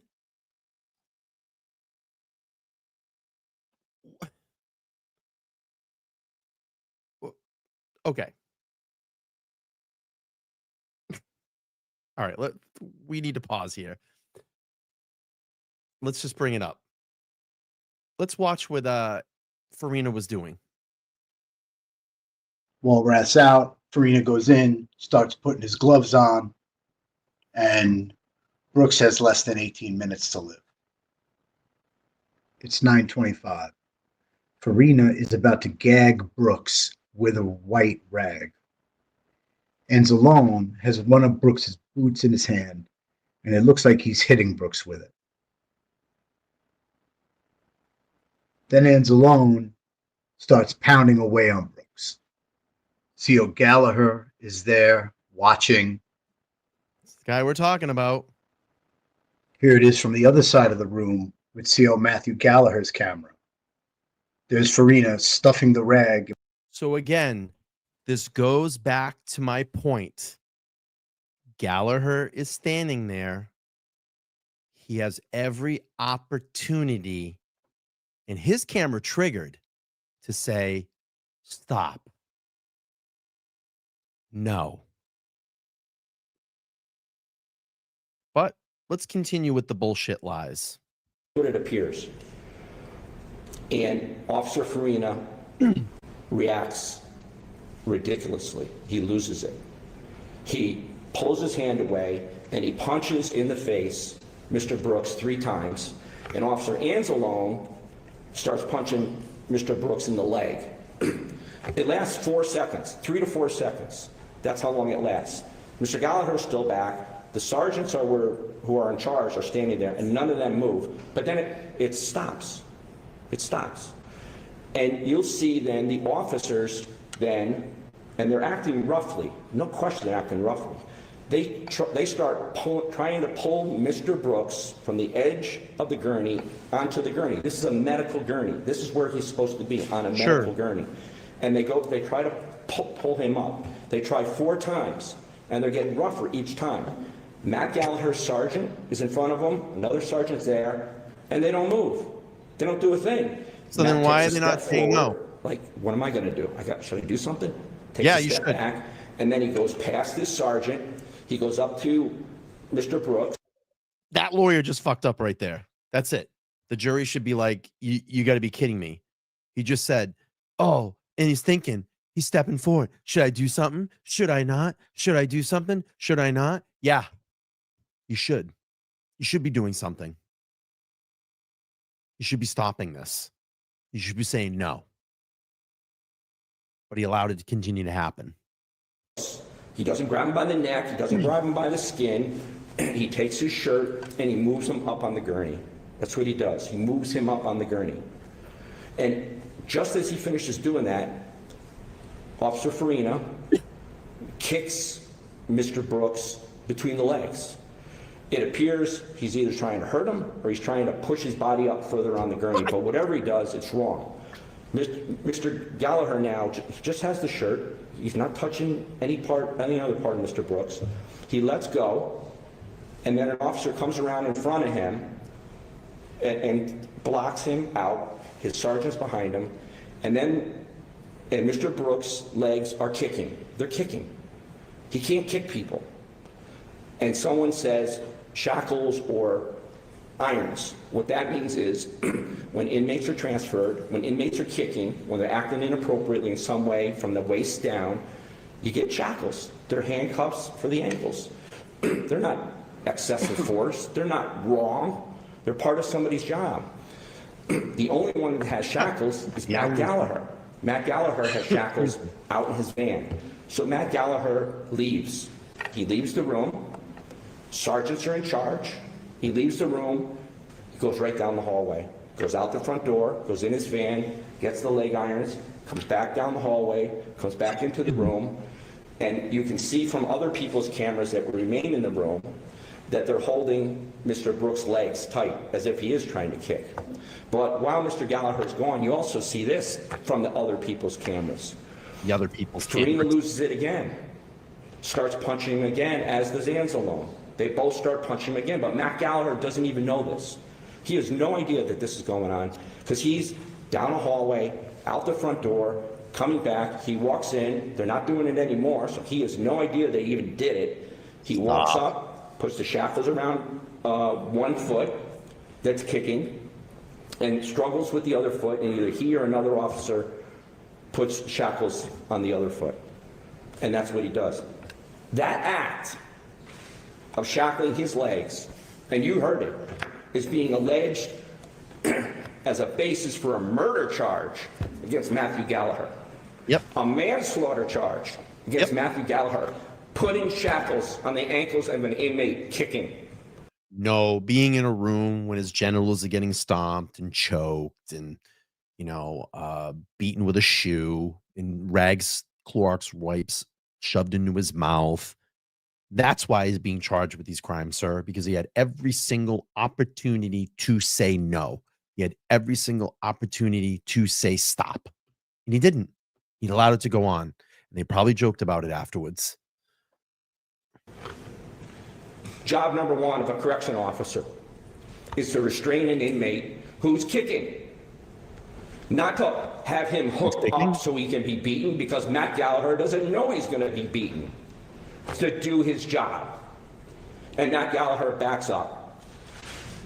The inmate, Mr. Brooks, out of respect, Mr. Brooks, then is brought over from the, Mr. Brooks is there for a period of time. He's leaning forward. Mr. Gallagher goes back to over by the door, stands by the door again, because it's not his situation. There's nothing for him to do. There's nothing for him to intervene in. He's doing his job. He's standing by the door. And Officer Farina, who was bit, remember I said he was supposedly bit, is you see on camera, he starts shaking his hand and he says something, and Officer Anzalone, he must hear him say something like, he bit me or something. He decides to punch one more time. He punches Mr. Brooks. Nobody could stop that. Nobody could know it was coming. It happened. The sergeant, the camera that records that act is the sergeant's. The sergeant is standing from me to you, away from the gurney, and he didn't have an opportunity to do anything. Or if he did, if he heard it coming, he didn't do anything. But either way, there was no opportunity to stop it. It was Farina losing it, Anzalone losing it. So what is then Mr. Brooks is taken over to the wall where the pictures are typically taken. Somebody says the word camera, goes over to the wall. Mr. Gallagher stays in the room. They take him over by the wall. They put him in front of the white. The two officers that take him over are blocking the view of Mr. Brooks. It's unclear what they're trying to do. Whether they're trying to raise him up, take pictures, search him. It's unclear what they're trying to do. It's over there for a better part of a minute and a half. And then an officer comes over and unhooks the shackles.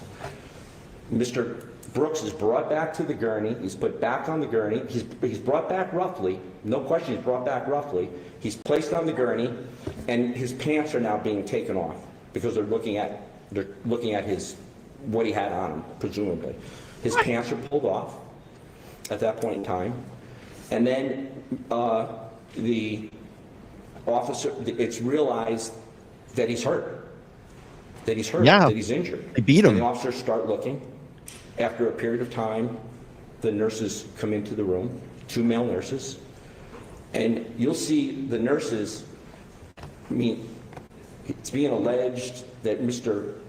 Gallagher is depraved because he didn't intervene at some point in time. Intervention really that is fictional as a concept.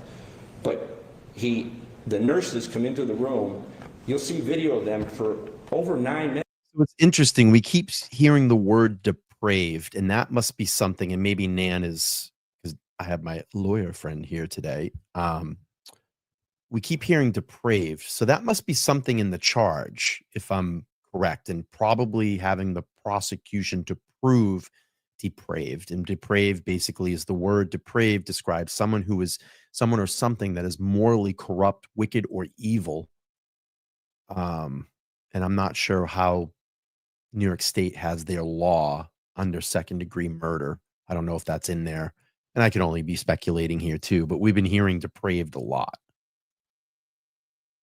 So just my guess. All right, here we go. Walking around doing nothing. Answers. Depraved is in the statute, which I thought. They go up to him. So I was right. He's got a pulse. He's got a heartbeat.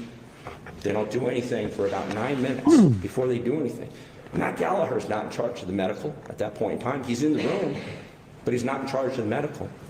Matt Gallagher is charged with murder and manslaughter for not providing medical care. The nurses didn't provide the medical care. They were in the room.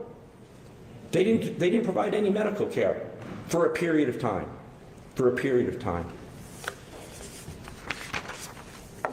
There's 3. Listen, I'm always welcome to having Nan up and do some of these if she wants to go through testimony with me. Absolutely. We can go through some of it. If that's what you guys want to see, we can do it.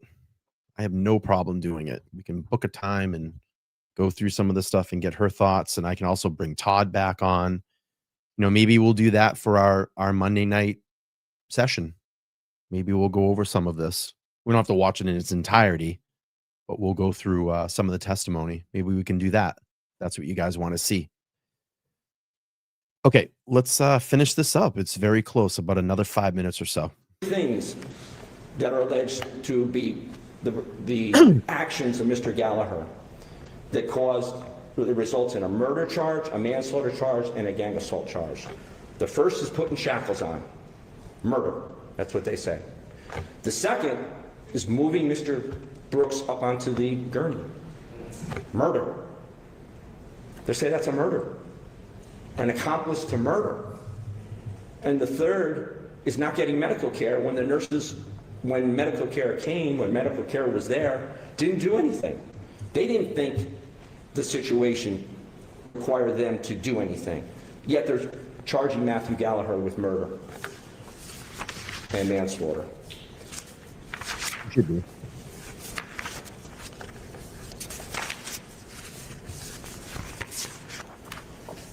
Shuffling those papers ain't gonna help. I gave you a lot. I gave you a lot of facts, and I'm trying to be fact specific. Because as you recall, there's 3 trials. The fact trial, I'm trying to address the fact trial. I'm not trying to talk pie in the sky kind of things and get all emotional and try to convince you of anything other than say, these are the facts that are going to come. These are what you're going to see.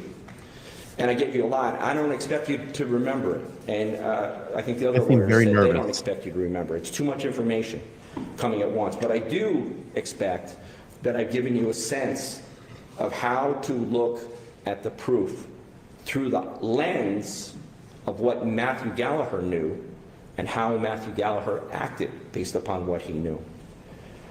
You will be judging his actions specifically, where he was when the assaults of by the officers occurred, and how he did the best he thought he could do under moving situations, a situation he didn't create, a situation he came upon that others were involved in.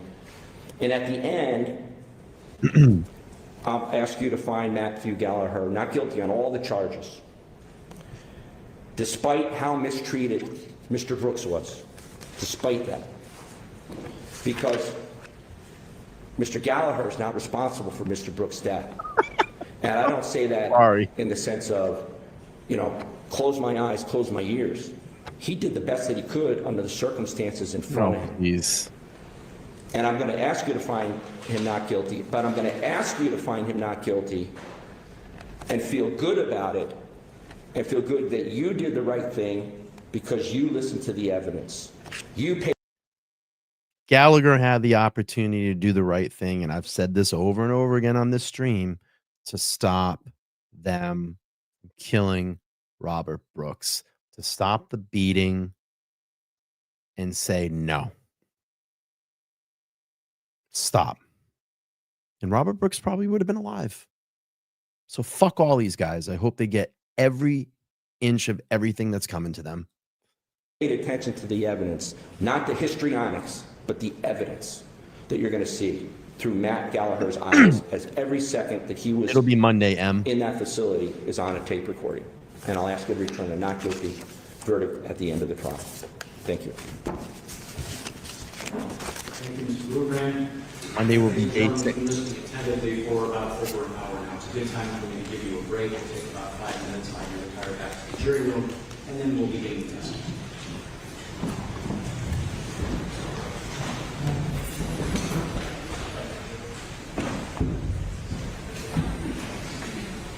And that's it. But let's do this. Don't run away yet. I want to find this video. We'll do I think I have a quick recap of what happened today in the courtroom today. Hang on. Let's play this. That's day 3. Was this today? All right, let's play this. This is from Channel 9's news up WSYR in Syracuse, which is right up in that area. We'll get a little summary of what happened today in the courtroom.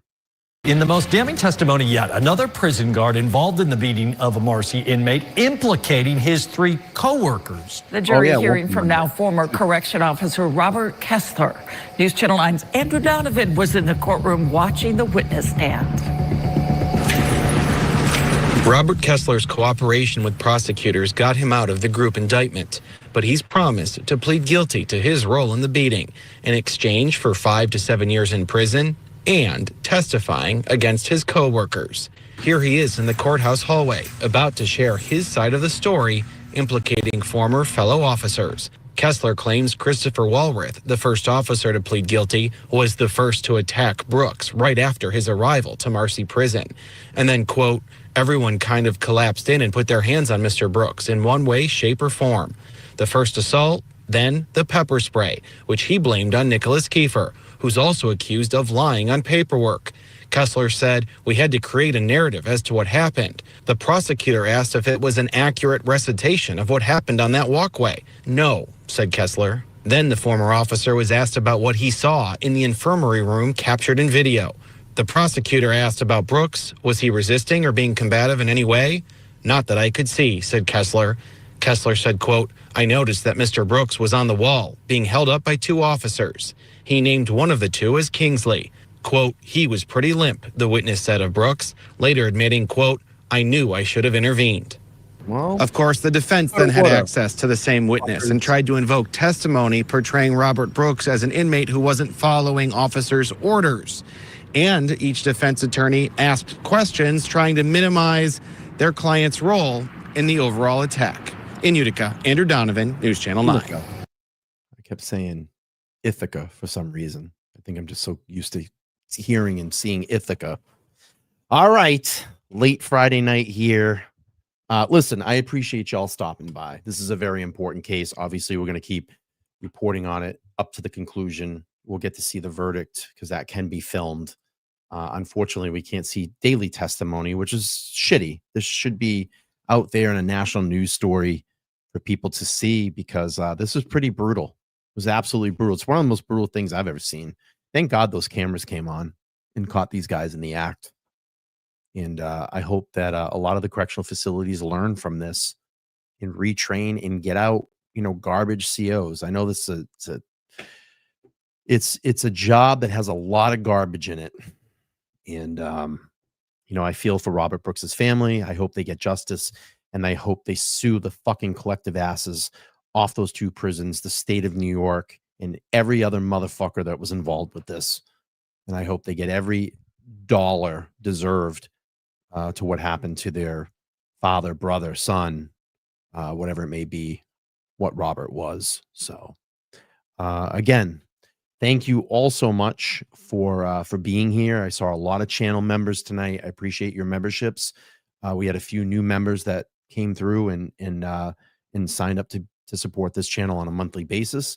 A couple of Venmo that came through, a super chat that came through. I do appreciate it. I will most likely be back Sunday and obviously Monday. If everybody's schedules line up. But I'm going to be back on Sunday to kind of talk about all the stuff that's been happening up in Haverhill, Massachusetts, with the now retired police chief. Has a lot to do with the Gigliotti case that's going on up there. So I know Tim Bradel released a statement. He's now the attorney. So a lot of things to get into. I have to decipher all the information before I talk about it, but it's definitely something I want to bring some light to and start talking about that. I know JFK's been doing a hell of a job on a show talking about everything that's going on up in Haverhill. They were talking about it last night, and it's certainly something that I want to dig into and give a little bit more attention back as well too. So let me sort through the info. We'll get a show together on Sunday. I'm not too sure what time I'm going to do it, but definitely be doing something about it. So thank you all for being here. It's important that this story is out there and it's talked about. If you want to see further coverage of this and you haven't seen it, you can go back on my channel on the homepage and just search Robert Brooks and you'll see all my videos there. We have videos that go all the way back to February. So thank you. I appreciate it. Everybody get some rest or go watch the next channels that you want to check out. I appreciate everybody being here tonight. And I'll be back at some point probably on Sunday. Have a great rest of your weekend and enjoy the long weekend if you're out of work, and be safe. And I love all of you guys. Thank you so much. Bye-bye.